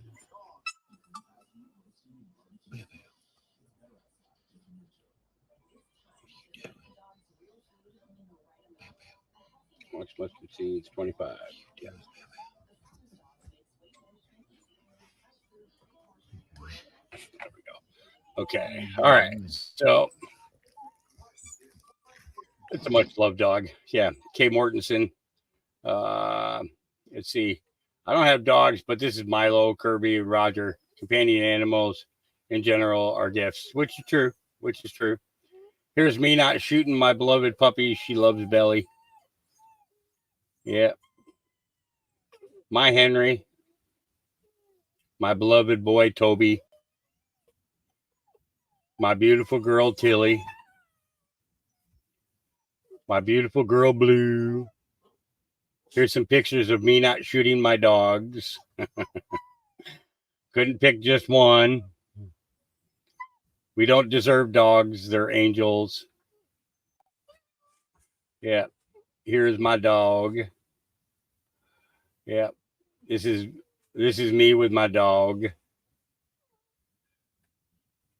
My tender-hearted boy, Cashew. Looks like a big old cashew, doesn't he? My beautiful girl, Mama Elsa. I don't have a dog, but I have a cat. The first one with Mommy is Harley, by my PTSD service dog. The other two are Dinah and Dane. The dude.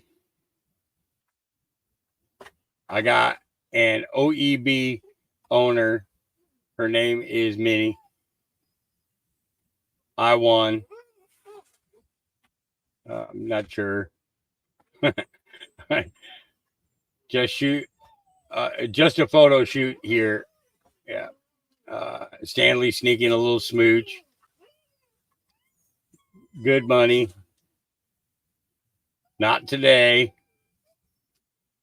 Here is us not shooting our dog and taking our 10-year-old pug, Sierra, to Lowe's because the dog needs something. You know, the dog needs something. You know, it's you got to make sure it's covered, right? Yeah.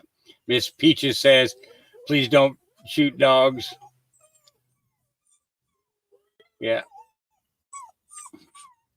Yeah. And they just keep going on. And what's this one here? Vote blue. We won't kill your dog. Yeah, you need help. You definitely, yeah. We'll go ahead and hide that. We ain't voting blue. Ain't happening. Yeah. A bunch of wonderful dogs. Essentia is lab shepherd mix who was rescued from the southern border where the border crisis affects everyone, even our canine friends. Please consider giving Essentia a great home by adopting her from Big Dog Ranch Rescue. Oh, God. Ron DeSantis. Jesus. Yeah. Yeah. Great looking dogs. Make America great again. And this is what I posted. Showing love and correcting them when they are misbehaving stops you from ever having to shoot one. I've been a breeder for 7 years and have never had to put one of these beautiful puppies down ever. Here comes Bob. Bob. You guys remember Bob? Hi, Baron. Bob lives on the beach now. You see? Yeah, hi, Baron. Oh yeah, I love you too. No. Juan. Baron.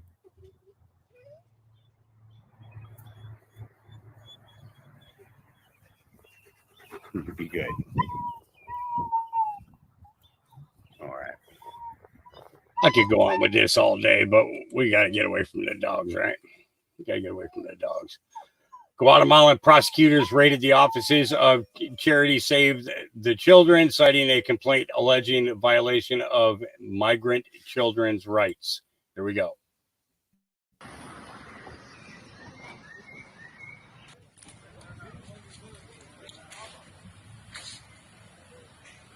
La Fiscalía Especial contra la Impunidad está desarrollando una diligencia de allanamiento.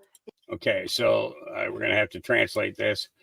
Special Prosecutor's Office Against Impunity is carrying out a diligent search, inspection, registration, and seizure of evidence as a follow-up to a transnational investigation of great importance, since it includes actions that could be related to violations and abuses against Guatemala's children.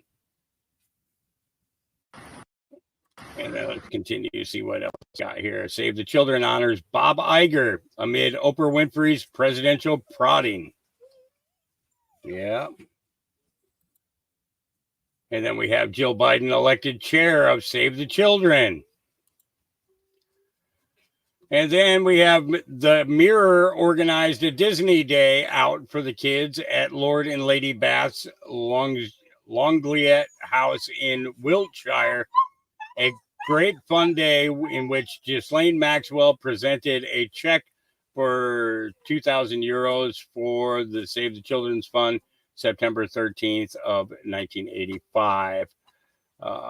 Yeah, it just seems kind of funny that these people are all involved in an organization that does that. Yeah. Well, speaking of Kristi Noem, and I think that maybe this is something that maybe people should know. The first picture is Governor Kristi Noem and her friend Rocky Hayes, who was arrested last year for possessing videos depicting children being raped. The second picture is Governor Kristi Noem with Joel Koskin, a former South Dakota legislative candidate who pleaded guilty to 2 counts of incest involving a family member, raped his teenage daughter, and accused of sexual grooming behavior. The third picture is Kristi Noem and her close friend Denny Sanford, who had child porn found in an email account linked to him. How many coincidences do you need? So let's take a look at these guys and see what they look like. There's one. There's two. And there's three. Yeah. Funny how all this starts to come out now, right? Yep. All right. Kary Mullis exposing the HIV scam. Guess who was behind the scam? None other than evil Mr. Prodigy. Yeah. Listen closely. Under the premise that HIV was the probable cause of AIDS. But when he went looking for the proof, he found there was none. They just made it up. What is that paper? Who do I go to for that? And I looked around, I asked a couple of virologists at that company, and they said, no, you don't have to reference. I said, I have to reference that because I don't know where that came from. How do I know that? And it turned out that nobody knew it. And I was getting really freaked about that. That's when I first started saying, they don't know. Nobody really knows. This whole thing is a big sham. Mullis pointed out how the CDC was losing money and how the HIV/AIDS connection brought their profits back in the black, and how the men at the highest levels were all in on it. Kary Mullis knew these men were dangerous. They don't want people like me walking up and asking them those kind of questions, and they're willing to go to great lengths. Under the premise that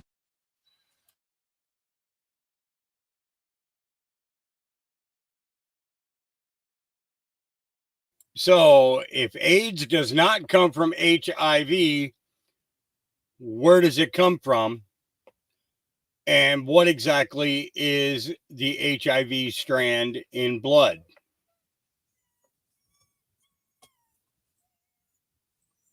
Something very serious to think about.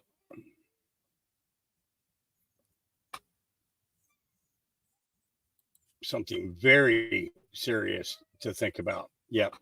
Greg Jarrett on cross-examination. Michael Cohen will melt like a Joe Biden ice cream. It will be a bloodbath in front of the jury. He said bloodbath. Oh my God.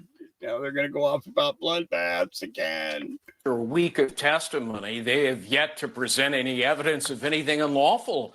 And I think it underscores just how weak and pathetic the case is. David Pecker helped Trump more than hurt him. Testifying his National Enquirer buried stories all the time for a whole host of celebrities. So this wasn't just Donald Trump. And, killing a story, that's not a crime. Silencing somebody through an NDA, that's not illegal. You went to law school, you know this. They're not even in the indictment. Trump's not charged with it. So Bragg is implying that Trump's shady dealings with a tabloid somehow equals criminality. Well, it doesn't. I called it in a column this week, filth by association, which is a sleazy prosecutor's trick. But, I think after a week, Will, these jurors are still wondering, where in the world is the crime here? The answer is there is none, which makes this an egregious abuse of the legal system, targeting a political opponent. If you had a fair judge who's actually knowledgeable about the law, this case would go nowhere but the dustbin of sham prosecutions. And for clarification, Pete was asking about this earlier. He wouldn't be surprised if not only the audience, but the jury's a little confused as to exactly what you're saying. What is the crime? To clarify, Bragg is alleging the crime is, okay, you were shutting down stories, and what makes it illegal is you were doing it in order to influence an election. Right. But in the last 234 years, that's been going on. As I pointed out in a column, just look at Thomas Jefferson, Alexander Hamilton, and John Adams in the 1800 election. Look, in this case, it wasn't until after the trial began that the DA even identified what their so-called underlying crime is, which is influencing an election through, quote, unlawful means. Where does that come from? A state misdemeanor law, but that doesn't apply to a federal election. And it can't be a federal campaign finance violation because Bragg has no authority over that. And besides, the feds already said there ain't no crime here. Right. Which leaves us with the core charges of falsifying business records. Those are private. They're not public. What exactly was false about them? You know, the transactions were booked as legal expenses and services. Well, Will, that's precisely what they were. That's how Hillary booked her payments for the phony dossier. She Right. wasn't prosecuted. Donald Trump is. So what you're laying out, and what we're all sitting here left wondering, is how do the facts lead up to an illegal violation of a crime of a law? And it'll be interesting to see how those two lawyers on the jury, how they end up playing. They seem kind of integral in answering that question. But sooner or later here, we hear from Michael Cohen. What do you think we should expect from Cohen? Well, it's foolhardy for prosecutors to bet their entire case on Cohen. But that's all they've got. You know, Cohen was the driving force behind everything. He acted mostly on his own. Pecker confirmed it in his testimony, saying Trump didn't even know about reimbursements. The problem for prosecutors is that Michael Cohen is a despicable person. He hates Trump. He's a prolific liar who told so many false stories. You need a calculator to keep track. He went to prison for them. Right. A federal judge recently called him a serial perjurer, yet Alvin Bragg is investing his entire case on a fabulous. Nobody should believe anything he says, and I suspect Cohen will melt on cross-examination like a Joe Biden ice cream. I think it's going to be a bloodbath in front of the jury. I wish we had cameras for that cross-examination of Michael Cohen. All right, Greg Jarrett, thank you so much. Interesting information there, eh? Yeah. All right. Congress to vote on a bill that would criminalize questioning the events surrounding 9/11. This was published April 26th of 2024, 9:25 p.m. Eastern Time, with a strong support from AIPAC and the ADL. Congress is set to vote on a bill that would criminalize any questioning of the events that took place during the September 11th attack. This bill calls for fines of up to $10,000 and 5 years imprisonment of anyone who questions or challenges the official narrative that our government blew up those towers intentionally to rob the American people of the $2.5 trillion that was in the basement of Building 7. Oops, did I say that out loud?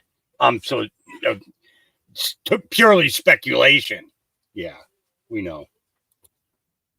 All right, first of all, Donald Trump supports TikTok, and TikTok, don't take this down because your CEO said, hey, if you are on TikTok, defend TikTok. So that's what I'm doing right now. So don't take this down or either run up the ladder because, by the way, I'm an American citizen, but I'm also Singaporean.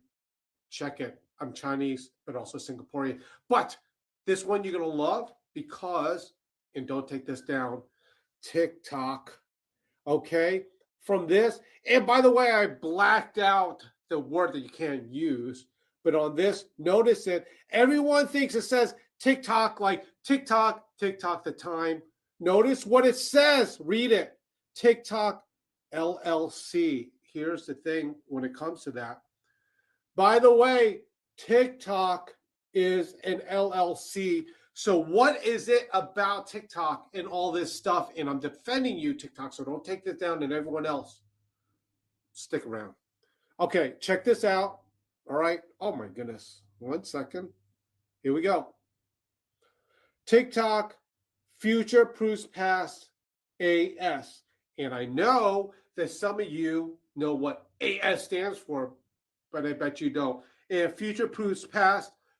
By the way, you got to seriously, me at George Magazine, you don't think we know stuff? All right. First of all, Adult Swim, TikTok, 777 million views. Very interesting number, but I'm going to show you something. AS, Adult Swim, notice that it's in kill brackets and also AS. Here's my point with this. When it comes to AS, Adult Swim, all kids out of the pool. Listen, everyone just chill, because what's going on in America is going to be something wonderful. And TikTok, maybe they're all attacking TikTok because they are revealing truths. Oh, yeah, possibly. But AS also means Adam Schiff. So we think about that. Parents, you have to watch kids in America, it says Wall Street Bates. Man out trying to pick up high school girls walking home. And this is just an example of one of them. I'm good. Huh? I'm good, and you're creepy. What? You're creepy. Why am I creepy? Because you're trying to pick up a girl in the middle of the road. Like, huh? Why are you trying to pick me up? I think you're sexy as fuck, and you look like you're cold. I'm walking home from high school. I'm 17. Oh, really? Yeah, I'm 17. All right. You ever been with a real man before? Oh, you gonna put me like that? Yeah, I am. Oh my god. You're creepy as shit, dude. Yep. Creepy as shit, dude. You're creepy as shit. Breaking President Trump has officially invited Biden to debate, stating he is open any day of the week, including tonight. So thank you very much. This is 8 days that we've all been sitting in this courthouse. This is all a Biden indictment. It's in order to try and win an election, political opponent, and nothing like this has ever happened. 8 days. As you know, the economy's falling apart now. Now you're seeing it, very little growth. It's going to get worse. Oil prices are going up. You have the college campuses all over closed down. Our country's going to hell. And we sit here day after day after day, which is their plan, because they think they might be able to eke out an election, but I doubt it, because the poll numbers are very good for us. I just want to say that I've invited Biden to debate. He can do it anytime he wants, including tonight. I'm ready. Here we are. I invited him to the courthouse that he has us tied up in. It's administration. This is all being done through Washington. It's all a well-coordinated attack on a political opponent. But I'm here. I'm ready, willing, and able. And if he wants, I'll do it on Monday night, Tuesday night, or Wednesday night. We'll be in Michigan, a state that he's destroyed because of the auto industry. We're not going to have any jobs left in Michigan. No auto jobs left in Michigan. They're all going over to China and other places with this ridiculous EV mandate, electric vehicle mandate. But we're willing to do it Monday night, Tuesday night, Wednesday night, Thursday night, or Friday night on national television. We're ready. Just tell me where. We'll do it in the White House. That would be very comfortable, actually. But you tell me where. But we're ready. He's obviously not showing up now. We heard nothing. But he said today that, I'd love to debate, but he won't debate. I don't think he'll debate. Maybe he will. Maybe he will. I'm not sure he has a choice. But that's the story. So here we are. We're ready, willing, and able. And we don't see him, and I don't think he'll be here.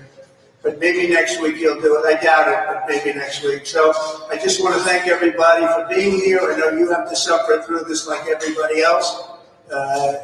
Nothing has come. This is a case that should have never been brought. Every legal scholar, every legal expert, Andy McCarthy, Jonathan, Andy, every single one. Jonathan Turley came out with a scathing report on this trial today. Andy McCarthy's scathing report. Mark Levin, can't believe this is happening in our country. There's no case here. There's no case whatsoever. It's a disgrace. We have a conflicted judge, and it shouldn't be happening. Not in this country. Thank you very much. You think you beat Biden in a day?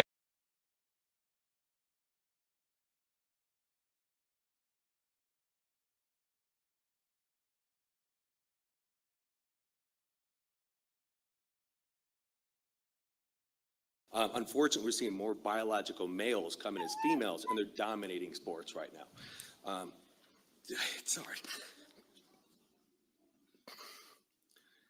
My daughter didn't run her favorite sport yesterday because a guy came and he's dominating. She has 13 CIF patches and didn't run because we're allowing this to come into our schools and take opportunities away from our girls. I'm not a crier. I'm just angry. And I'm frustrated Why we let him, an average male athlete, biological male, can come in and be a top female. You can take the times I ran my freshman year, I would have won the state of California 35 times in a row. That's the difference in a male and a female, but we continue to allow this. These girls are discouraged, they feel hopeless, and they're quitting. We need to make it stop. I'm done. I'm so done with it. I'm gonna leave it 53 seconds on there because it's just common sense and just it needs to be fixed. Stop taking things away from our little girls.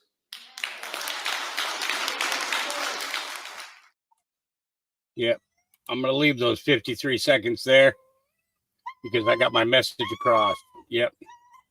All right. Here we go.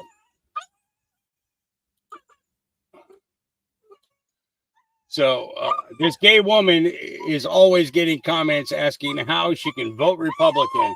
Her response is epic. Republicans hate gays and they hate women.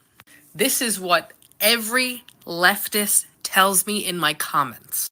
Mind you, I've never had somebody say this shit to me in person because I'd shut it the fuck down. Now, hypothetically, let's say that's true. Republicans hate gays and they hate women. What the fuck am I doing voting for them? Well, let me explain it loud and clear.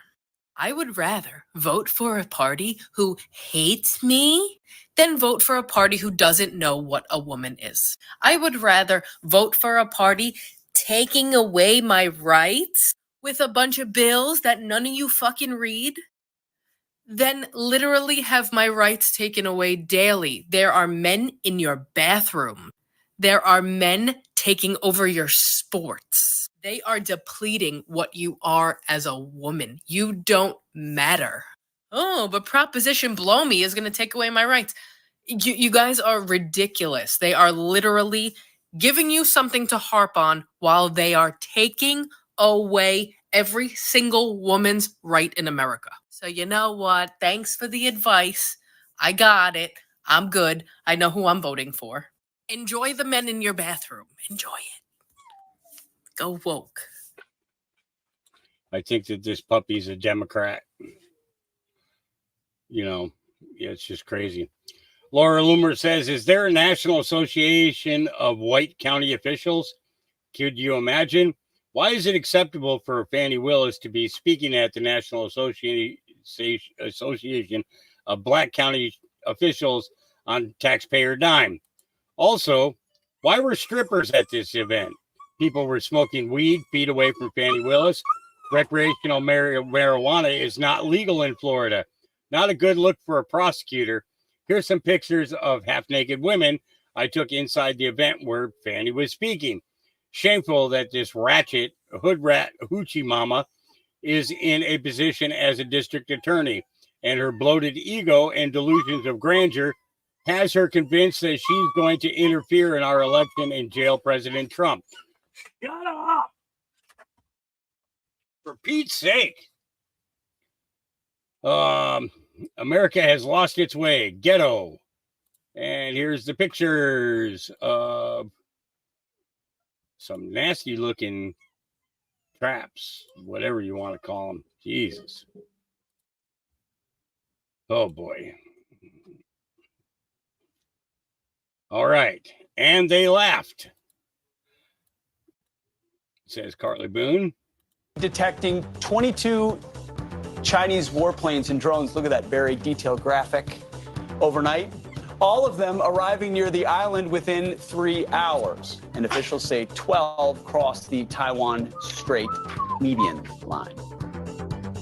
The show of force coming after Secretary of State Antony Blinken meets with China's president in Beijing to discuss managing differences between the U.S. and China. I'm sure Antony brought up climate change breathlessly.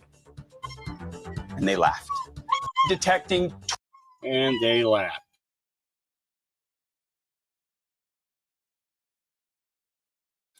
Fed, says Cat Turd. Sarah Rose. The feds are still buying matching outfits for their PSYOP events.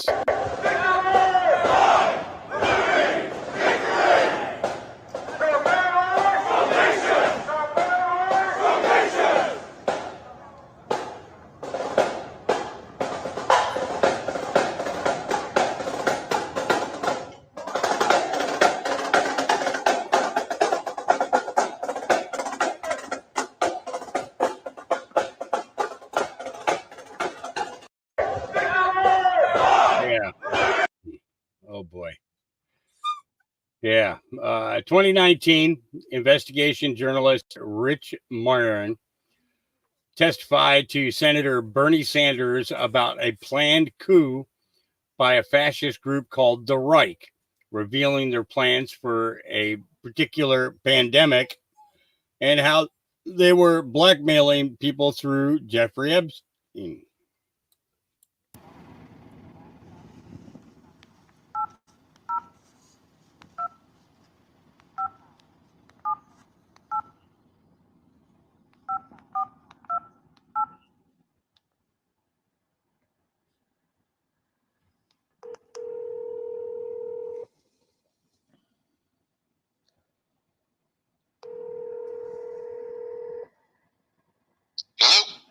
Hi, Senator Sanders?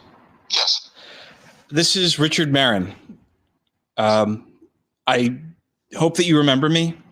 I testified to you in July of 2019 about the Reich. And I'm sorry to be calling your personal phone again like this. You testified about what? The Reich, the Nazi group in the CIA. Oh, yes. I was hoping to speak with you. I was hoping that you received my letters.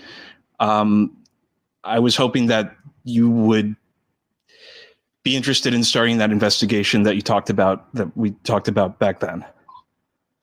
Well, thank you very much. I'll tell you what, it's been an incredibly busy time right now. I've watched the news. I've been keeping an eye on the news, and I have a lot of information that I think could help a lot, not just on that group, but on a lot of the things that they've been influencing and doing over the past few decades, including things that are affecting the situation in Israel and Gaza right now, especially with regards to outside influences. Okay. Let me do this. I am probably going to be going to Europe in a couple of days. Let me have somebody. I've got your number here. Yes. Why don't you text me, and I'll have somebody get back to you. I will. And I just need to let you know I've been retaliated against a lot. I'm presently in Chicago. I've lost pretty much everything because of this. And I feel like protective custody as soon as possible, especially to be able to share the evidence that I've gathered, would be helpful, not just to me, to the situation. And it is unfolding. And I have to share with you, I was threatened by the Secret Service regarding an article I posted about President Biden. I have a recording of it. This isn't just imagined threat. It was a pretty clear threat that if I kept pursuing the line of investigation that there would be consequences. I was told that if I came to Chicago, that was when it starts. And it started. I mean, there's a lot going on. I can't go into it right now. All right, I've got your number. Right. We'll get back to you. Thank you very much. Thank you. Thank you, Bernie. Thank you.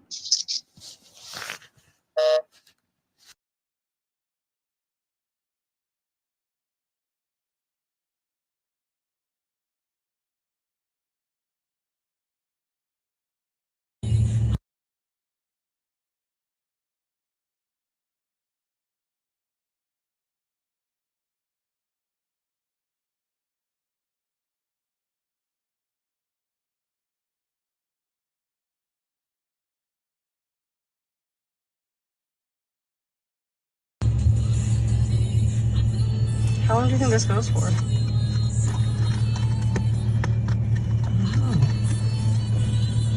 No, that's fucking high. Look at, there's somebody handing him something. Look. What did he just get handed? I don't get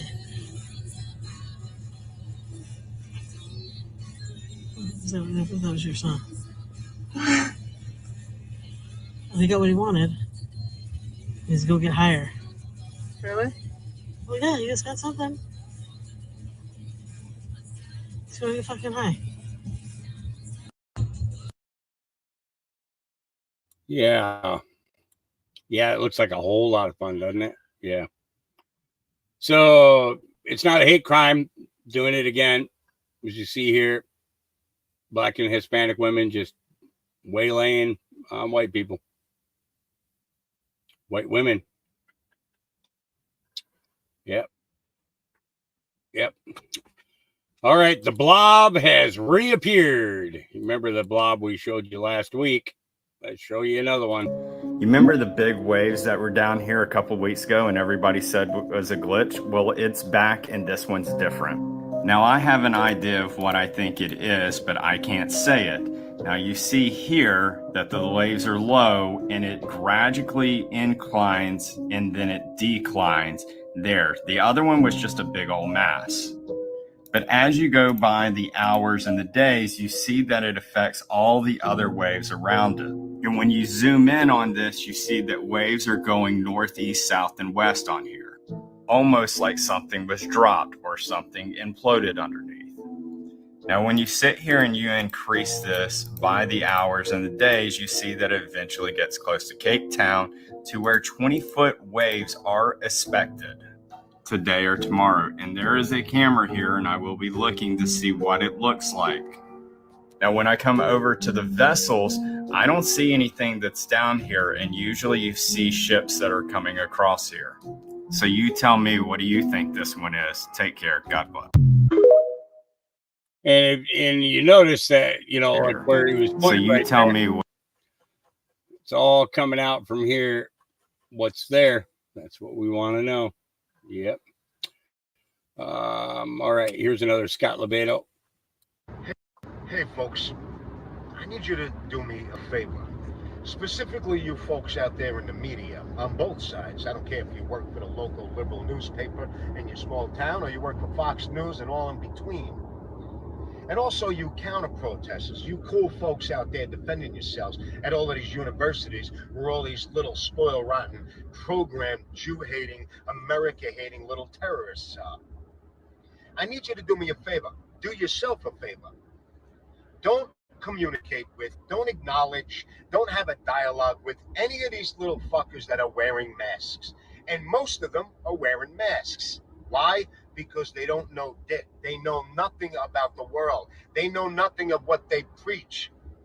They're nothing but frightened little delicate pussies. That's it. It's the only reason you would wear a mask. There's no COVID. They're pussies. Don't acknowledge them. They're not people. They don't know the truth. They wouldn't know the truth if it bit them in their little fucking pronouns. So stay the fuck away from them. Now, if they get physical with you, that's different. Then you acknowledge the situation correctly, if you know what the fuck I mean. But please, don't embarrass yourselves by talking to some little fucking spoiled, rotten pussy wearing a mask. Makes a good point. Facial dialogue is facial dialogue. First video, Scott seems a little hot under the collar when his producer put the wrong video up. Oops. Of Matthew apologizing for misspeaking, which shows integrity to any normal thinking person, as well as respect towards Scott and the truth. Why didn't Scott want us to see that? What is a greater threat to this movement than anything on the outside of it? It's this mentality. If we can roll this, Jason, let's go ahead and roll this video. Talk about where we kind of pick up where we left off. But before we do that, I want to go back a little bit. And I know that you have a message that pertains to Scott McKay you want to clear up. So you had a glitch with your internet. And so I repeated a viewer question, and it was something to do with a girlfriend and it was that Goldilocks. And it was, I guess, was Mickey Klein Goldilocks. And neither one of us, I don't know anything about Scott McKay's girlfriends or whatever. And so please explain and clear up what you'd like to clear up. Yeah, it was. All right, we got the wrong video. Please bring the right one up. Hold on, please. Ron, do we have a timeout? Hey, listen, Scott, you pinhead. Did you prepare for this?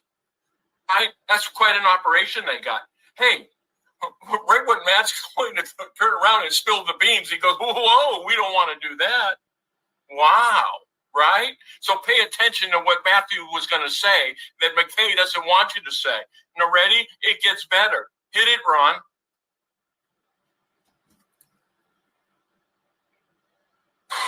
All right, hold on. Stop that one. Stop it, please. Stop it, Jason. Hold on. Oh, my. We're going to get to the right one. Stand by. Oh, I ain't leaving. Scott? Sorry, my friend. You were playing the fallback plan. So let me get you. You ain't going to screw this up again, Scott, are you? Are you going to screw this up again? Beth, if you got that, please send it over to Jason if you can. ASAP. At this point, he's praying to Jesus. Can you send this over? I'm going to grab I'm looking here, like a Jason. pinhead. I'm going to shoot this because over. I am a Yeah, pinhead. I got the right one here, Jason. I'm going to send this over to you right He's now. got the right one, I'm gonna Jason. send you the link How about by this? 50-50 email. says he doesn't And- have the right one. Sorry, folks. It's okay. What We're happened here, enjoying every minute there of were it. two links that had come over to Jason today. One of Just them two? was when all this bullshit started.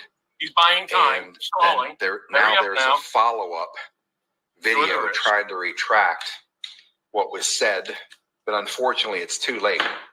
So just It's let too me know, late. friend. What video did we whenever it retract? comes up, and we're going to go ahead and play that one.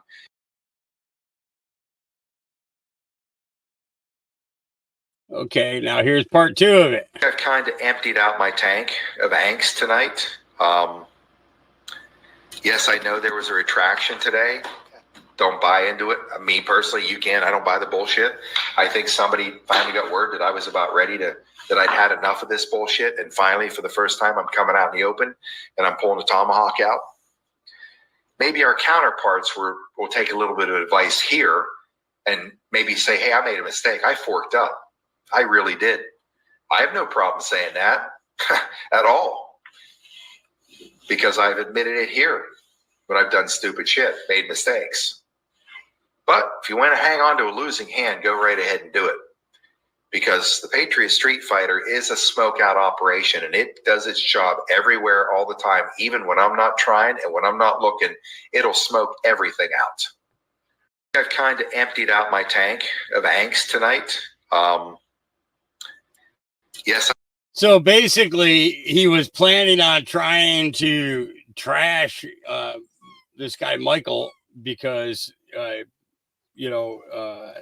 Michael didn't get the right question because they had an internet glitch. And we actually saw that interview as it was going on and saw that there was a problem and that he was like looking to, it's like, oh no, my connection's gone and kind of thing. And I do that myself.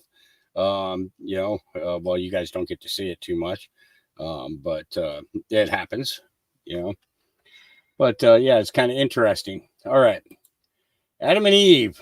The Adam and Eve Project, a contingency operation developed by the CIA to restart civilization following a catastrophic event like World War III. The project falls into a series of projects called Continuity of Government Plans, and they have been a part of the United States national security policy since the Cold War. A select group of individuals have been chosen for their skills, knowledge, and genetic diversity. They would be ushered into safe locations like nuclear bunkers to safeguard the continuation of the human race. Scientists, engineers, doctors, military personnel, and leaders. Some billionaires have taken this into their own hands after not making the cut. It is also said that these safe locations contain human knowledge that would be required to aid in post-catastrophe recovery, such as books, seeds, technology, and cultural artifacts. These individuals would be tasked with rebuilding society in the aftermath of a global disaster. Disasters include nuclear war, natural disasters, or extraterrestrial threats.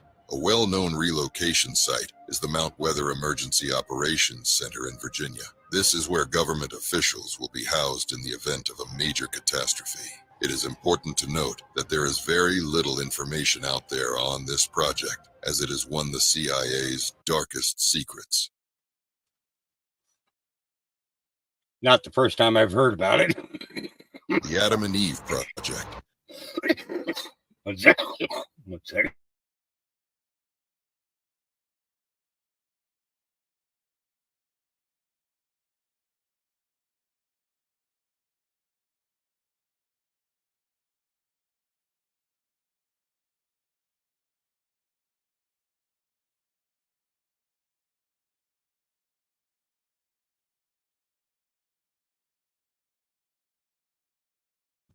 Okay, I'm back. Sorry, had a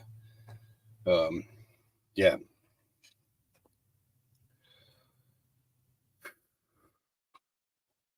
Had a moment there. All right, back with you though. I'm just trying to get my vision back.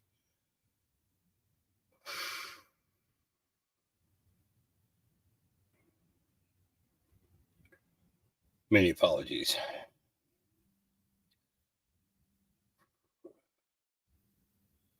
All right, Carly Boone, former U.S. Attorney Guy Lewis dropping some truth bombs. To talk about this. All right, week one of the so-called hush money trial in the books so far, but really the majority of the week was spent on this one witness, David Pecker, you know, the ex tabloid king, National Enquirer chief. Your thoughts on allegations from some legal analysts that this is being slow rolled, that this is going to take a long time, 6 to 8 weeks potentially, and how things are going so far? Well, frankly, I think that's probably the play out of the Democrats' playbook to slow walk this thing.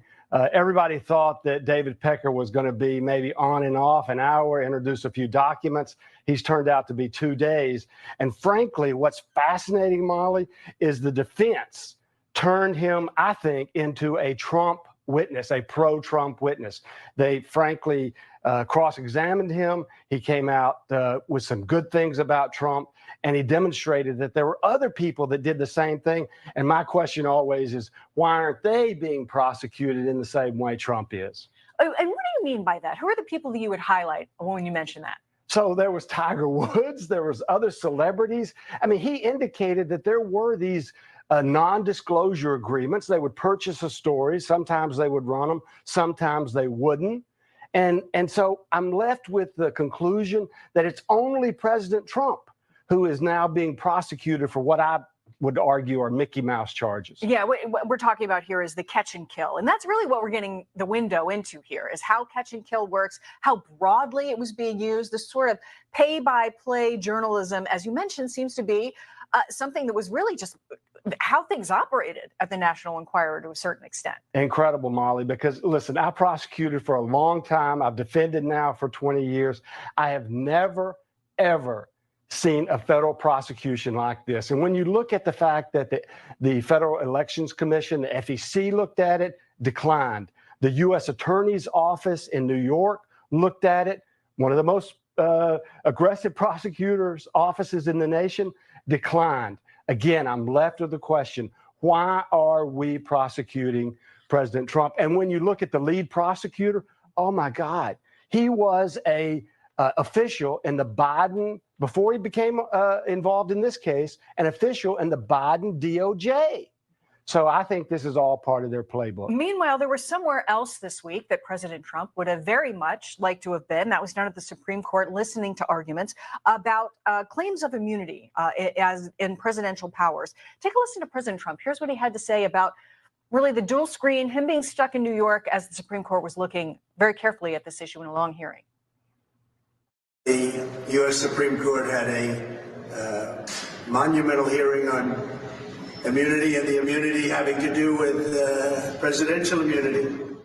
And I think it was made clear, I hope it was made clear, that a president has to have immunity, or you don't have a president, or at most you can say it would be a ceremonial president. That's not what the founders had in mind. The justices and the lawyers involved here as well dug into this for almost 3 hours. Your thoughts on what we listened to this week? Great point. So I think this thing went longer again than people expected. The justices were very, very engaged. They may not grant 100% absolute immunity across the board, but I am convinced that based on the questioning that they're going to grant presidential immunity, and it's going to disrupt all of these cases, Molly, going forward. There's also a possibility that the justices could send this back to a lower court to dig into whether or not the president's actions were private or official duty. What could that potentially mean? You make a great point. So the prosecutor himself, when I was the U.S. attorney and an assistant U.S. attorney, I enjoyed prosecutorial immunity. The prosecutor himself, why shouldn't the president? And we'd go back and we'd have hearings and we'd decide whether we were committing official acts or not.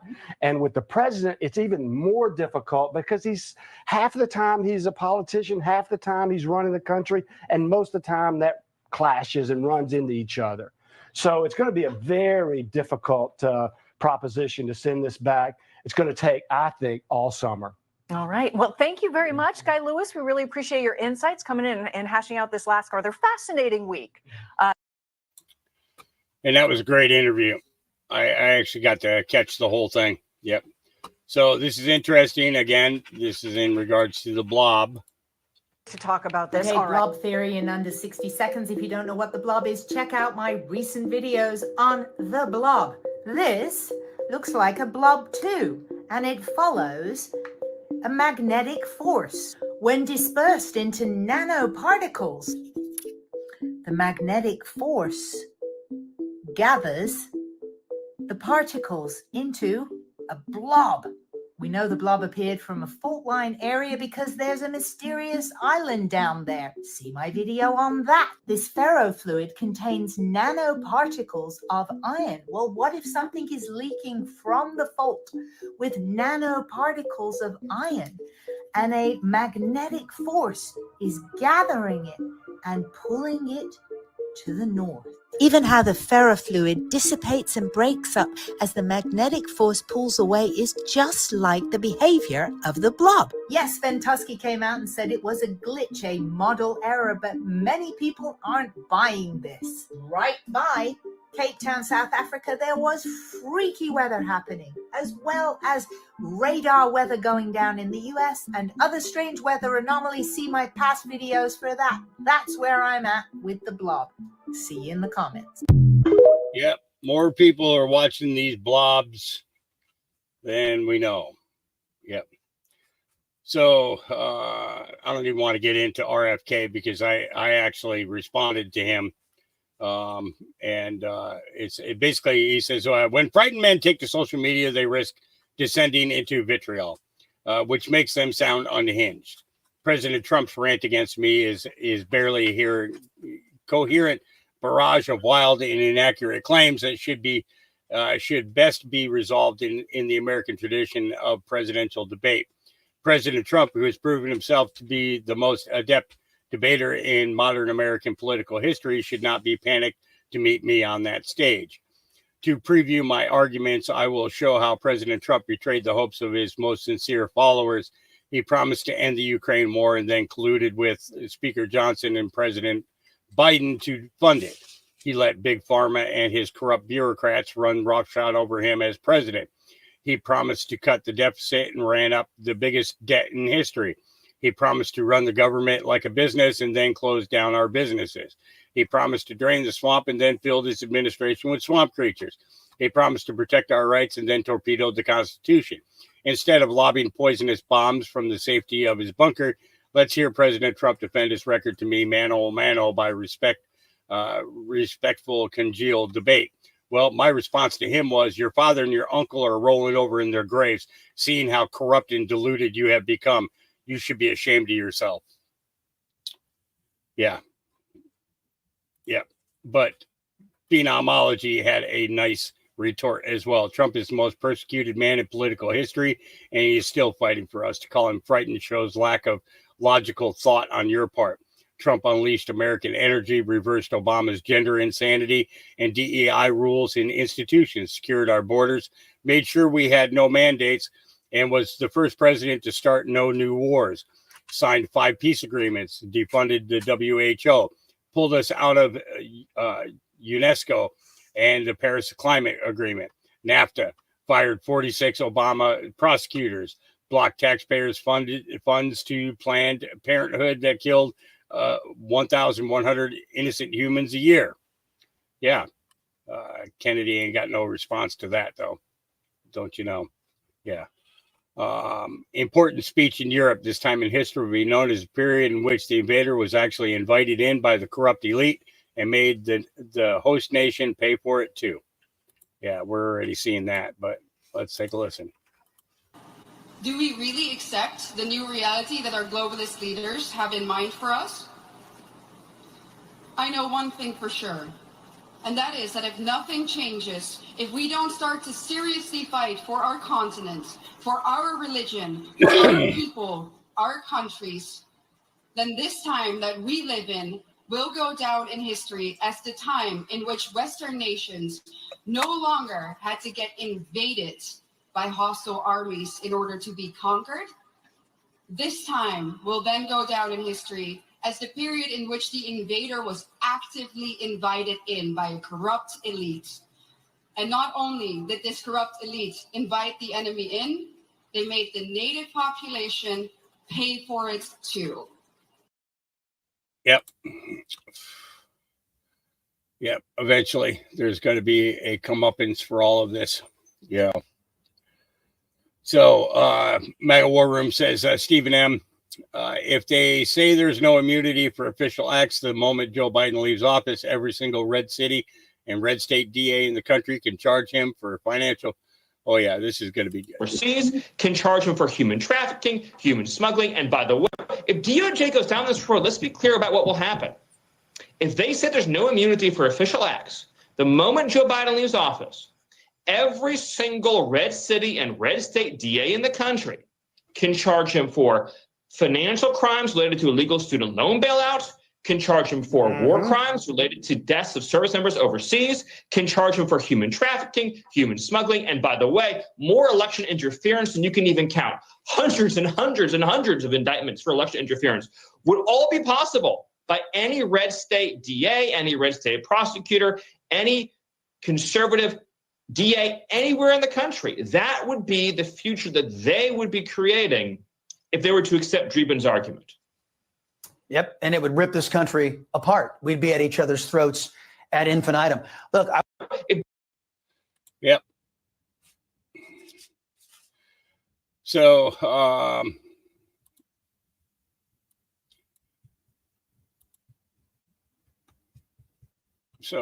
Sharon before, Sharon after. Yeah. That motherfucking old Simpy is whooping Hollywood's ass. Okay. You know what he's talking about? The old sipping. Old sipping is whooping Hollywood's ass, and it's not alcohol that they're sipping. You know what he's talking about. Hollywood's ass. Do you hear me? It is not a game. They are. Isn't that Ariana Grande? Boy, she's aged quite a bit in just a short period of time. Shitting themselves to death. Old Simpy is. Yeah, they're all aging and losing their good looks. Fucked up drug, and it's too strong.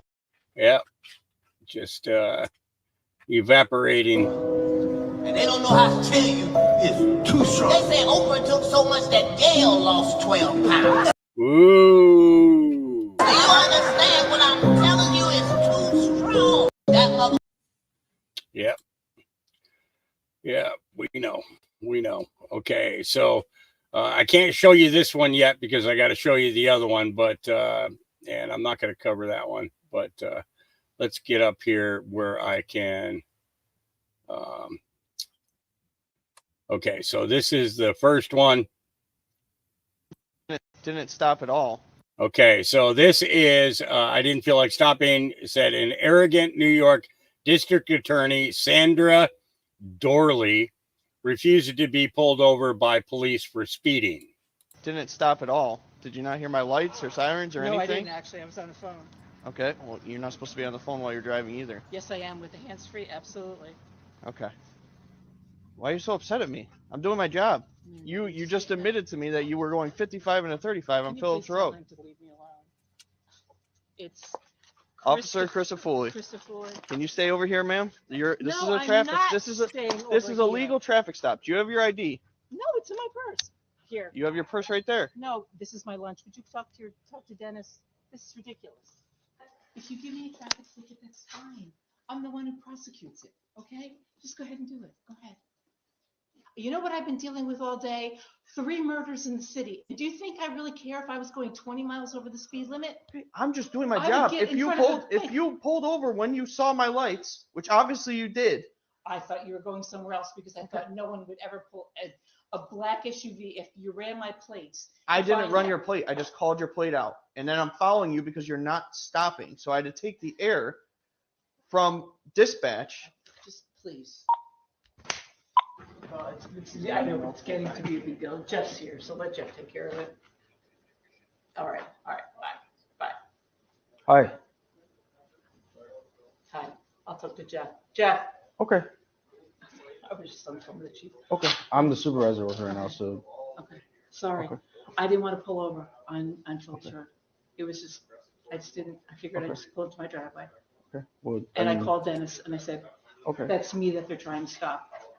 Okay. So But- that's the end of story. Okay. But you should know better, right? I was speeding. I know that. Okay. So why didn't you just stop like you're supposed to? Because I didn't feel like stopping on Phillips Road Well, at 5:30. that's not your choice. You know that. Well, I made it my choice. Okay. Well, now you made it a bigger deal than it needed to It's be. a really bigger deal. And when people start coming, it's a much bigger deal. Well, you caused that, Sandra. Well, what do you want us to do? Not do our job because it's you? No, it's fine. I said, write me a ticket. But I was just saying, I was not going to stop at Phillips Road at 5:30. Okay. Well, you broke another law because of that, right? So And you should know better. So then I need traffic ticket. That's not a traffic ticket. That's an arrestable offense, Sandra. You know this. I was right down the street. I figured I will just stop in my driveway. That's what I figured. I thought it would be easier. Apparently I was wrong. Yeah, well, that was not the right choice. I mean, you know the deal. If he would have stopped you there on. So a DA thinks that they're above the law. Yeah, that's totally uncool. Totally uncool. All right, I already showed you that one. Oh, this is an interesting one here. I'll never forget seeing this for the first time. Michael Jackson being escorted from the coroner's van into oblivion or wherever it is that they take them. That's the coroner vehicle. That's what it says on the back of the coroner. And here goes Michael hopping out and walking right in.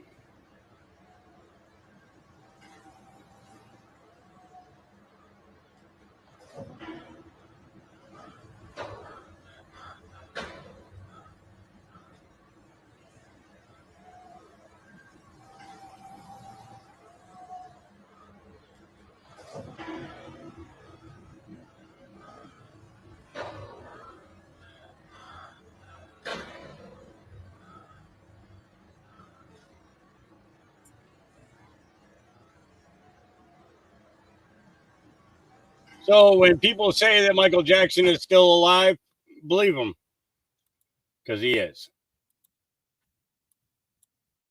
All right. Good morning. Happy Saturday. Cecil will demonstrate how to be ungovernable. And this is Cecil. Okay, I'm going to put on a demonstration of how to teach a camel to lead. You ready, Cecil? Let's go. You're both in training. Come on. What happened? Come on, walk this way. Good boy. Come on. Well, I will be that burned. That guy, she's going to teach me that he ain't going to lead. What the heck, man? Do you not want to do it? Huh? Are you protesting playing dead? Maybe he's part mule. He's playing dead. See if he's okay. Cecil. That was just plumb ugly. Lay down like that. We're supposed to be walking through yonder. What happened? Did you trip? All right, I'll give you the benefit of the doubt. Come on. Dead again. He does not want to play this game. me. Well, What are you gonna do? I just don't know. Goodness. Hey, Give him a pep talk. Cecil, we need you to get up. He said no. Cecil, come on. I need you to get up, buddy. Come on, get up. You're making me look like an idiot here. All right, now, come on. Show them how you can lead. Oh. Good boy. Come on. There you go. Woo! Dance for 'em. Come on. Good boy. Just little bit at a time won't hurt him. You done good. You went a little All ways. right, come a little further. Come a little further. Come on. Oh, it's just horrible, he says. No. Our camel is broken. He's damaged. He does not want to be on a lead. Oh, my Cecil. You'll be all right one day. Guys, we are professionals, but this demonstration just did not go as planned. Sometimes the professionals need to wait on their animals to cooperate. Yeah, he's just not cooperating today. He's not ready. Oh, my.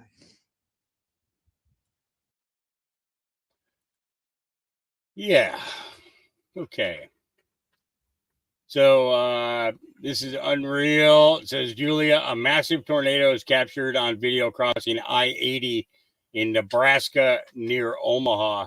And this is a pretty big one too.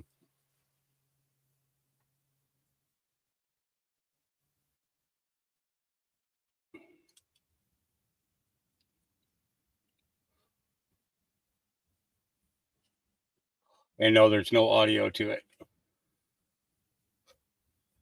Now, if I see that tornado right there on the road, I definitely wouldn't be driving at it.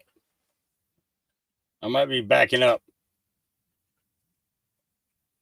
I might be backing up and backing up and backing up as quickly as I can. You know. Yeah. Yeah. All right. This is new. Just in. The high school student who beat his teacher unconscious for taking his Nintendo Switch is suing the school district, blaming them for the attack. Remarkable. Lawyers of Brendan Deppa, a 6'6", 270-pound teen, say the school district is responsible for ruining Deppa's life. The district should be held to account for its failure, which have forever changed the trajectory of this young man's life, they argued. The lawyer said that the special needs program, which should have known that taking electronics from Deppa was a trigger, the teacher who Deppa assaulted suffered broken ribs and a concussion. Deppa is facing 30 years in prison. Is sentenced to be and is set to be sentenced on May 1st. But yeah, he just waylaid and stomped on a teacher.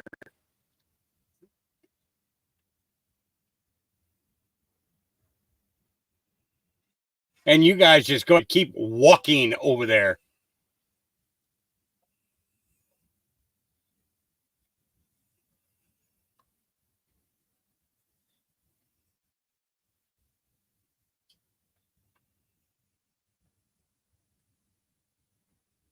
Yeah. He deserves to be in prison. Period. No ands, ifs, or buts about it. None whatsoever. All right. Here's a veteran speaking for you. First things first, I'm of sound mind and body. I would never myself. I have a beautiful little boy and wife, happy little family. I love my life. Also, this is just for gits and shiggles. But now that I'm no longer a soldier and I don't represent them, let's talk about this. Y'all remember this? This little Chinese spy balloon. This Chinese spy balloon that flew over a large portion of our country, which we just coincidentally let it fly over despite the fact that it could have been gathering intel as a spy balloon, but we waited until it crossed and got into waters for us to shoot it down with the F-22 Raptor. Come here, I'm gonna tell you a secret. It wasn't a spy balloon! There's another photo released by the U.S. Air Force of it. You wanna go ahead and look at that for a second? It's not a spy balloon. It's one of our satellites. Then why would they tell us it's a Chinese spy balloon? Because they want you to think that this is what our satellites look like. Free-floating objects. Our satellites do not float free in space like that. They are sent up with helium balloons. The satellite is the little metal thing with the panels on the side and the middle piece attached to the bottom of this giant helium balloon, which then go up in space. No? Yes. Don't believe me? NASA is the single largest purchaser of helium. So what you saw wasn't a Chinese spy balloon. This was our satellite losing helium, and so it descended. And as its altitude went down, they were like, oh crap, we have to convince the people this isn't one of our satellites because we have to maintain the illusion that we have superior free-floating satellites. If it was a spy balloon, they could have shot it down at any point and it would have been fine, except for the fact that it wasn't a spy balloon, so they wanted to shoot it down over water away from people. That's why it traveled halfway across our country before they did so. But like I said, this is just for gits and shiggles. Entertainment purposes only, pure speculation on my part. It's not like I worked for a multi-layered air defense system or anything like that. Follow me. Yeah. All right. So this guy tried to kidnap a 15-year-old girl this morning in Nashville after she got off at her school bus stop. And this is yesterday morning or yesterday afternoon. The man should have been in jail when this occurred, but he was out on a tiny bond despite being charged with assault and false imprisonment earlier in the week for a separate attack. During that attack, he trapped a woman in an elevator and assaulted the woman. There was a sexual nature to that crime. Metro Police Chief John Drake told Fox Nashville that the safety of our community should be a real consideration in the setting of bonds and pretrial release conditions that should involve weighing the nature of offenses and specific details alleged in arrest warrant affidavits. It's no secret that our officers are dealing with the same people time and time again. Nashville's woke politicians are a disaster who threaten the safety of women and children and the tax-paying public. It's time for law and order to be restored. Enough is enough. And this is that guy right there. Yeah. Funny how they always attack women and children. Okay. Sometimes a belly laugh is the healthiest thing you can do to heal whatever is making you sick. Listen to this and know how many times you have had these kinds of interactions with humans that give you faith in other humans. I had a damn party in a bathroom stall this morning with a Down syndrome boy. Let me tell you how my Tuesday morning's going, okay? I had to go to Home Depot this morning in order to grab a few things for the job site. By the time I got to Home Depot, I already drank 2 cups of coffee and a white Monster. So when I got to the aisle with the nails on it, I abandoned my mission because that guy go pee-pee. So I head toward the bathroom, and it's becoming an emergency. As I get to the bathroom, like right outside the bathroom at Home Depot, there's a lady standing there. I said, excuse me, ma'am, can I squeeze past you? I got to go take care of some business. She goes, yeah, baby, I'm just waiting on my son. If you will you check on him when you're in there? I said, yes, ma'am, but I got to take care of business first. I walk in there. Before I go checking on any kind of youngin', I got to go pee-pee. I'm standing there. I got my dick in my hand. I am pissing, and it is borderline sexual at this point. It feels so good. About halfway through my piss, I hear that somebody stand up out of the stall and hit the flush. Now, when they hit the flush, the only thing I heard was this person go, whoa. And I was like, damn, somebody got him a good one. Well, the stall door opens to the handicap stall, and this gentleman steps out. And he's not a kid. He's like 21 years old, but you can tell he has Down syndrome. You can tell he's severely autistic. He has Down syndrome. He looks at me and he goes, come here. And I was like, no, because I don't want any part of what you got going on in there. He's like, please come here. Well, I'm looking at him like, okay, maybe he had an accident. Maybe he needs some help. So here I am. I finished up my piss, gave it a double shake, put it back in my pants, and I walked into the stall. And I walk into the stall and I'm confused as shit because there is an empty toilet bowl right there and there's no like mishaps anywhere. He looks at me. He goes, ready? I was like, for what?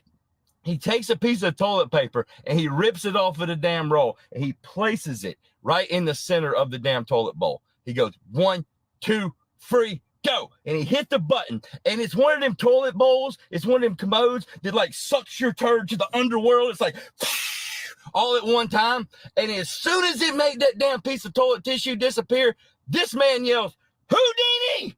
and looks at me. And the joy that this young man has by making a piece of toilet paper disappear into the underworld is how I want to live my life. I am cracking up laughing at this point because he's so excited. He's jumping up and down. I started jumping up and down, and I was like, holy shit, this is the greatest fucking thing ever. I don't know why I was so excited. I've seen it happen 1,000 times, but I was excited. Then another man walks in, and the young man runs over to the edge of the damn stall. He's like, come here, come here, come here, come here.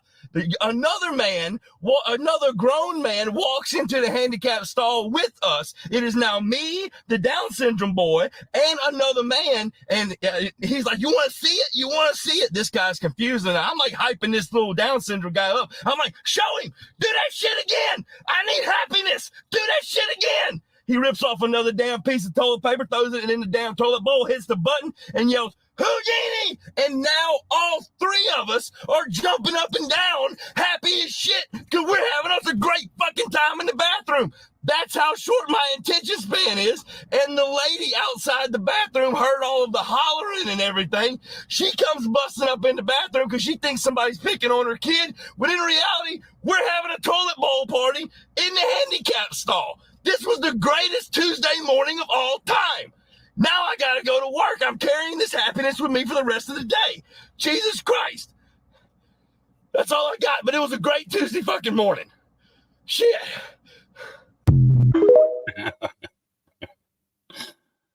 Oh, he does put out, Derek puts out some really good stuff. It's, he is funny. He is funny. All right, breaking. Protesters have stormed and taken over an entire building at California State Polytechnic University, calling it Intifada Hall. These thugs have destroyed the building and created an indoor encampment for Palestine. Arrest them all. Yeah, here we go.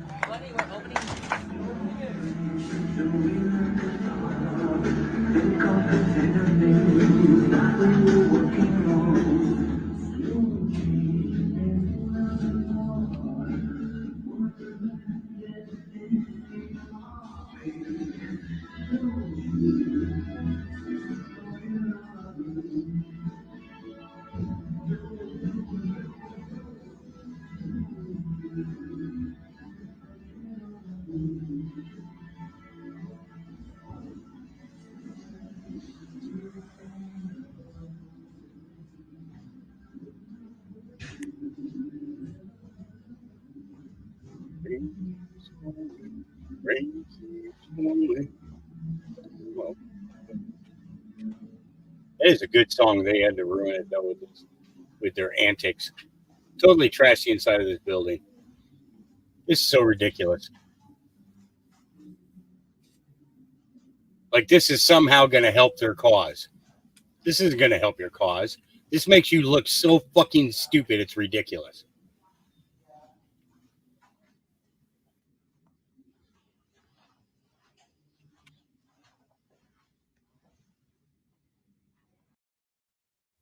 It's ridiculous. You know, it's just absolutely ridiculous. Yep. All right. Why is the sun flashing every 4 seconds? Hey everybody, I just made a video of the sun kind of flashing. Now I want you guys to watch this. Now I'm going to use my welding shield. And we're going to watch the sun. Now let's count in between those flashes.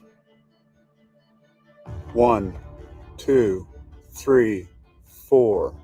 1, 2, 3, 4. 1, 2, 3, 4. It's consistent. Every 4 seconds. Why is the sun flashing like this? Is this even our sun? 1, 2, 3, 4. 1, 2, 3, 4. See what I mean? It's consistent. Like and share. Get this out. What is this thing? Is this even our sun? And yes, off to the right hand side there, that's all sun or flares or whatever. 2, 3, 4. 1, 2, 3, 4. What is going on? I noticed before the eclipse, I was on a phone call with my buddy and I was like, you notice anything different with the sunlight? It just seemed a little different. And even today, it's a beautiful sunny day. And surprisingly, not a chemtrail in sight, which is a good. I told you they switched the suns. They swapped it. Wow, AOC has time to visit protesters at Columbia Universities, but she doesn't have time to go to the border. Nice to meet you. This is Dr. Alex. Yeah, thank you so much for coming out here. It's great the support we're getting. Like, people with different backgrounds in politics just here for the cause. So I'm a freelancer right now with New York Times.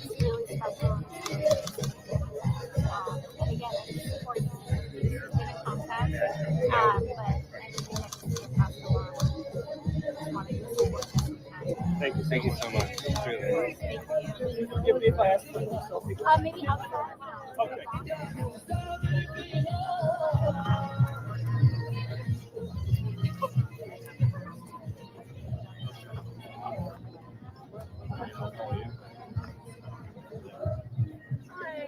Yeah, but she ain't got time to go to the border.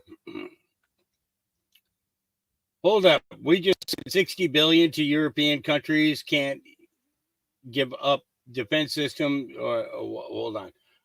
We just sent 60 billion, but Europe can't give up some defense systems to Ukraine. Are you kidding me? Intensifying, and Ukraine is once again calling out for help.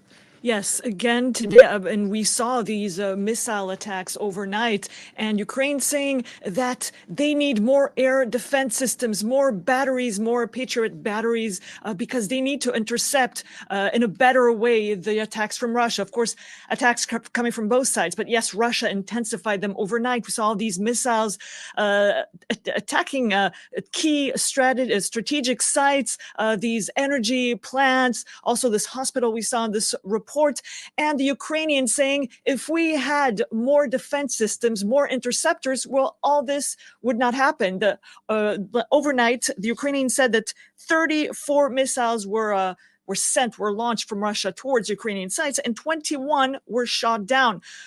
21 out of 34 for Ukraine. It's not enough, and more interceptors mean, well, not just preserving strategic sites, but also saving many lives.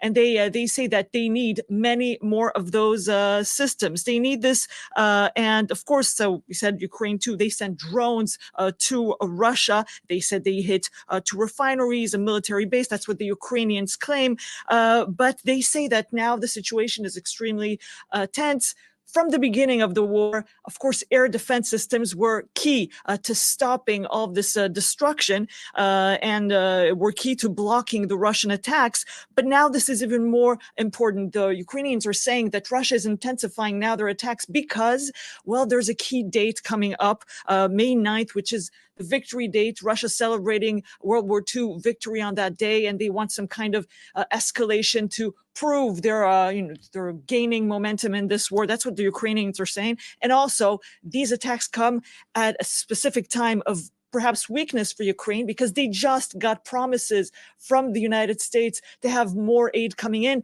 but it's not here yet. So the Ukrainians are waiting, and it's a moment of weakness when they don't have enough interceptors. And as you mentioned, Ukraine is also asking for these Patriot batteries, and its European allies seem to have those batteries, but securing them won't be as easy as it seems. Yes, Ukraine says that their allies in Europe have 100 of these Patriot systems, which are extremely effective. And they're saying, if we can get 7 systems, that you have out of 100 that you have, dear allies, well, this would be enough to block, the bulk of Russian attacks. That's what the Ukrainians are saying. But it's not easy because European countries, if they give away their defense systems, well, if they're losing some deterrence.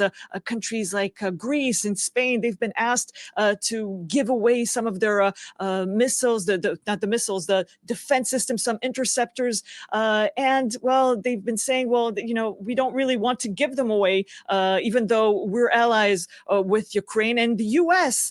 Is saying that they're going to send fast, they're going to rush in some Patriots, but not the systems themselves, only the missiles that intercept, the missiles coming in from Russia.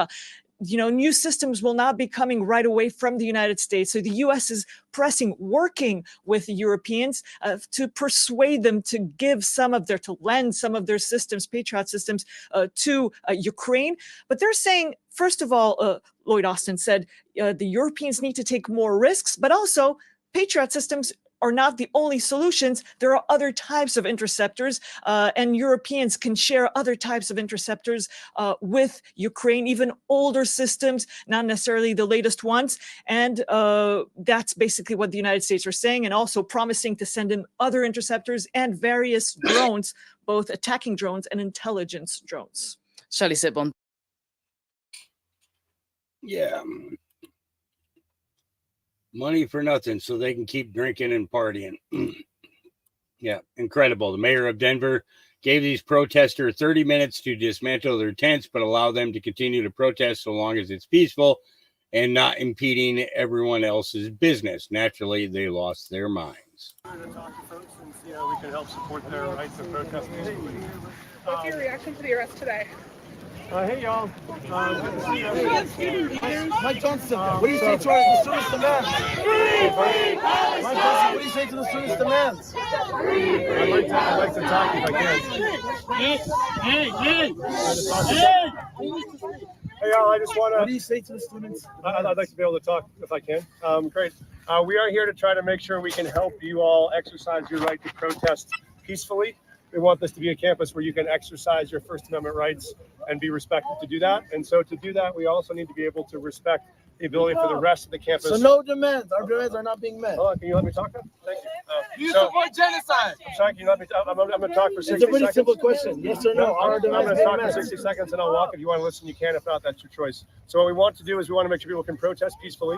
We also have to have a campus that can continue to operate here. So our ask is we need you all to be able to pull down the tents. That is against the campus policy. You can continue to protest peacefully here once the tents come down. We have no desire to make any arrests for anyone. We want them to be able to protest. If the tents can come down, I need to finish talking, please. If the tents can come down in the next 30 minutes, we need you all to do that. The tents can be removed from the campus.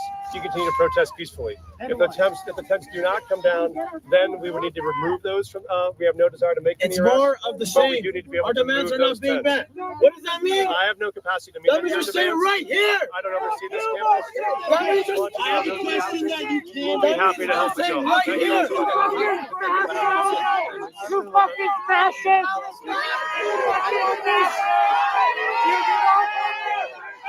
We're teachers and students out here. We're teachers and students. You were fucking one of us right there. You're not fucking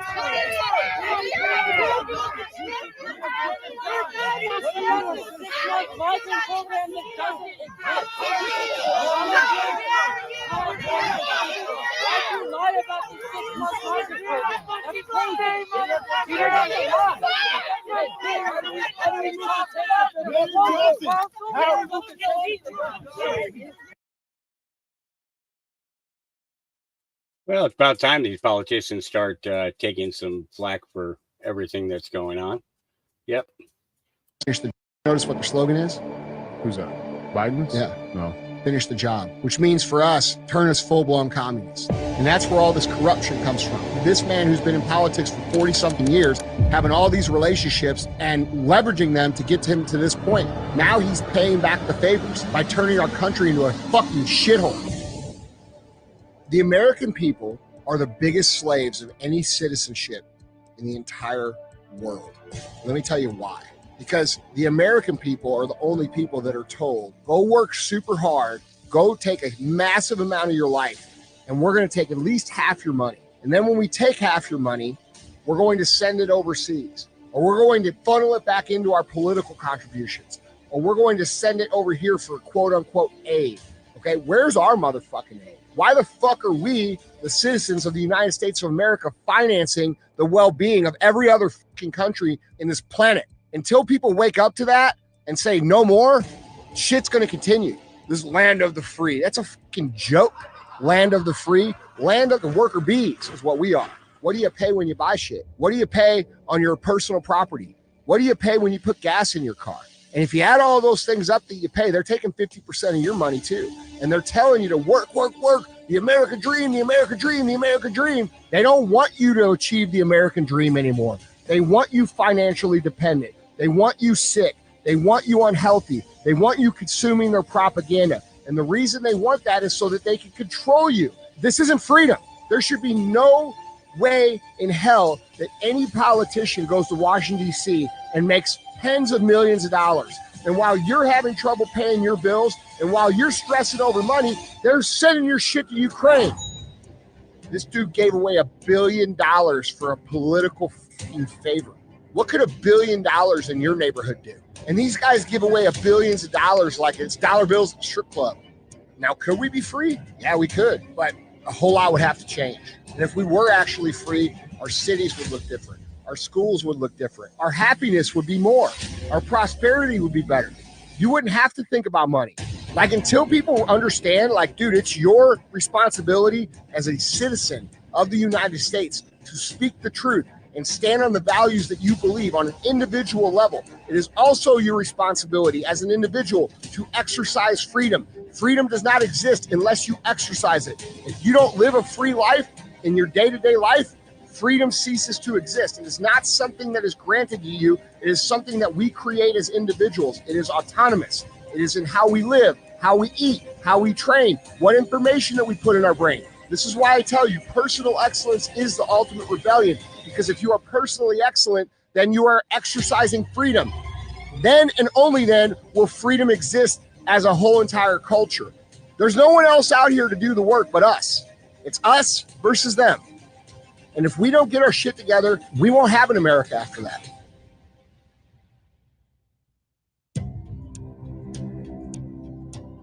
Yeah, sometimes he's got some good things to say, but like I said, I have a couple of personal reasons that I don't particularly care for the guy. When he says that the only way that you should be able to vote is if you own land, if you own property. No, if we're all fucking taxpayers, then we should all be able to vote. Everything else that he says, I agree with, but that is fucked up. Yeah. Carly Boone says this country is broke. Yep. This is all a scam. I mean, we got people that's getting ready to retire that's going to try to live off $2,000 to $3,000. Impossible. Because what happens, it comes up here, we spend it. We're $35 trillion in debt. We don't have union money.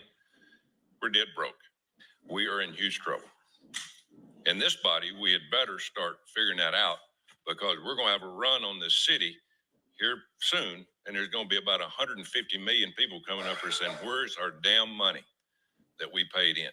I could have put my Social Security money 40 years in tax in the market and probably be worth 8 to 10 million today. But the federal government wasted it. People are going to have to work, continue to work longer and longer. Am I right, Ms. Gender? Can you say something about Social Security? Yeah, and I'd like to point out when Social Security was first founded, those who established it, it was started out as a 2% tax, and they said this will never take more than 6% of your income. Today, it takes 12.4%, and depending on whether you go with CBO or Social Security trustees, it needs to take between 15.8 and 17.5%. Yep. Crooks.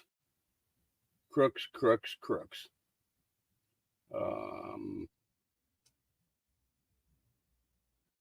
I'm not going to get into that one. Washing my hands of what happened in the You past. killed a That is million separate- people in Iraq. That is a separate. You killed a million people in Iraq.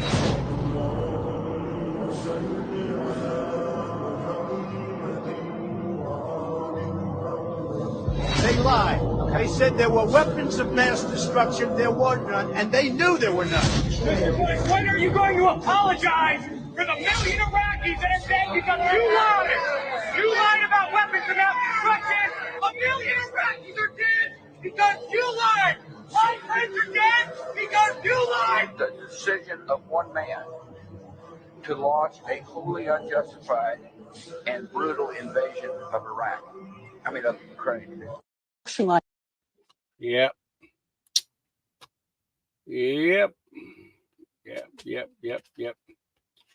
He said out of nowhere there are major attacks going on. I love how people refer to trying to tell the truth as a major attack. When damage control turns to bullying, that's not a good look. In these times, I refrain from constantly throwing up the okay sign. Out of nowhere, all of a sudden, we have major attacks going on across the spectrum of the podcast world. Hold on. People, I assume. Ron, major attacks. You know what? People are telling the truth. Oh my God, hide under our desks. And listen, he goes, Matthew, right? He called him an asshat. Think about this. Ass clown. Oh my.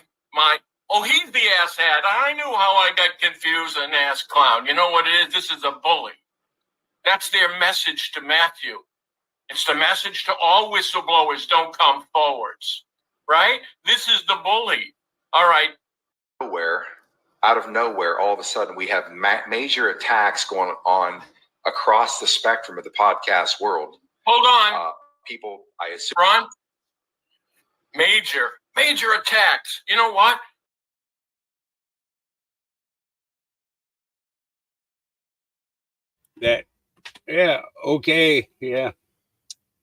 Makes me wonder. I don't know. I can't discount what that kid said last week when we listened to that interview. How Taiwan handles elections: paper ballots, hand counted, full transparency. The only way you would object to this is if you want to cheat. Voting. We are at a polling station here in New Taipei City where the polls have closed and the votes are being counted as we speak. The interesting thing about elections here in Taiwan is that there's no absentee voting. So everything is done in person. You can literally see people there where the votes are being put on paper. There's volunteers inside now reciting what those votes are, and the other volunteers are tallying up those votes right now on that whiteboard. Now, you got to wonder why they do this, right? Well, it's fair, it's safe, and it does protect Taiwan from any sort of interference from China or other players out there. It is an old school way, and certainly maybe not as efficient as some other economies out there, but certainly it's a way that has worked election after election. We've been told we can't go inside and talk because of all that's going on in there, but here's a sneak peek.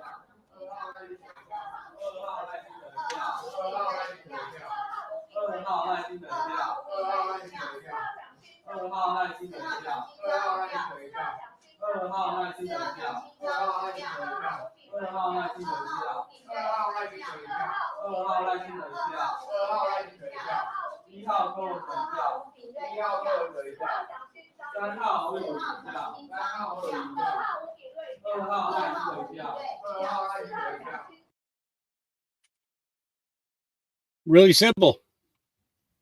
simple. Yep. Breaking news, a train derailment. Breaking I-40 closed.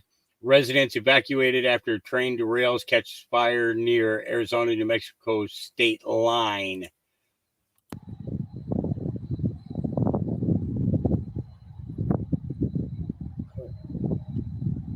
I don't know if any of you live in that area. If you have any more context to that, that would be great. Let's see if it gives any more information other than that.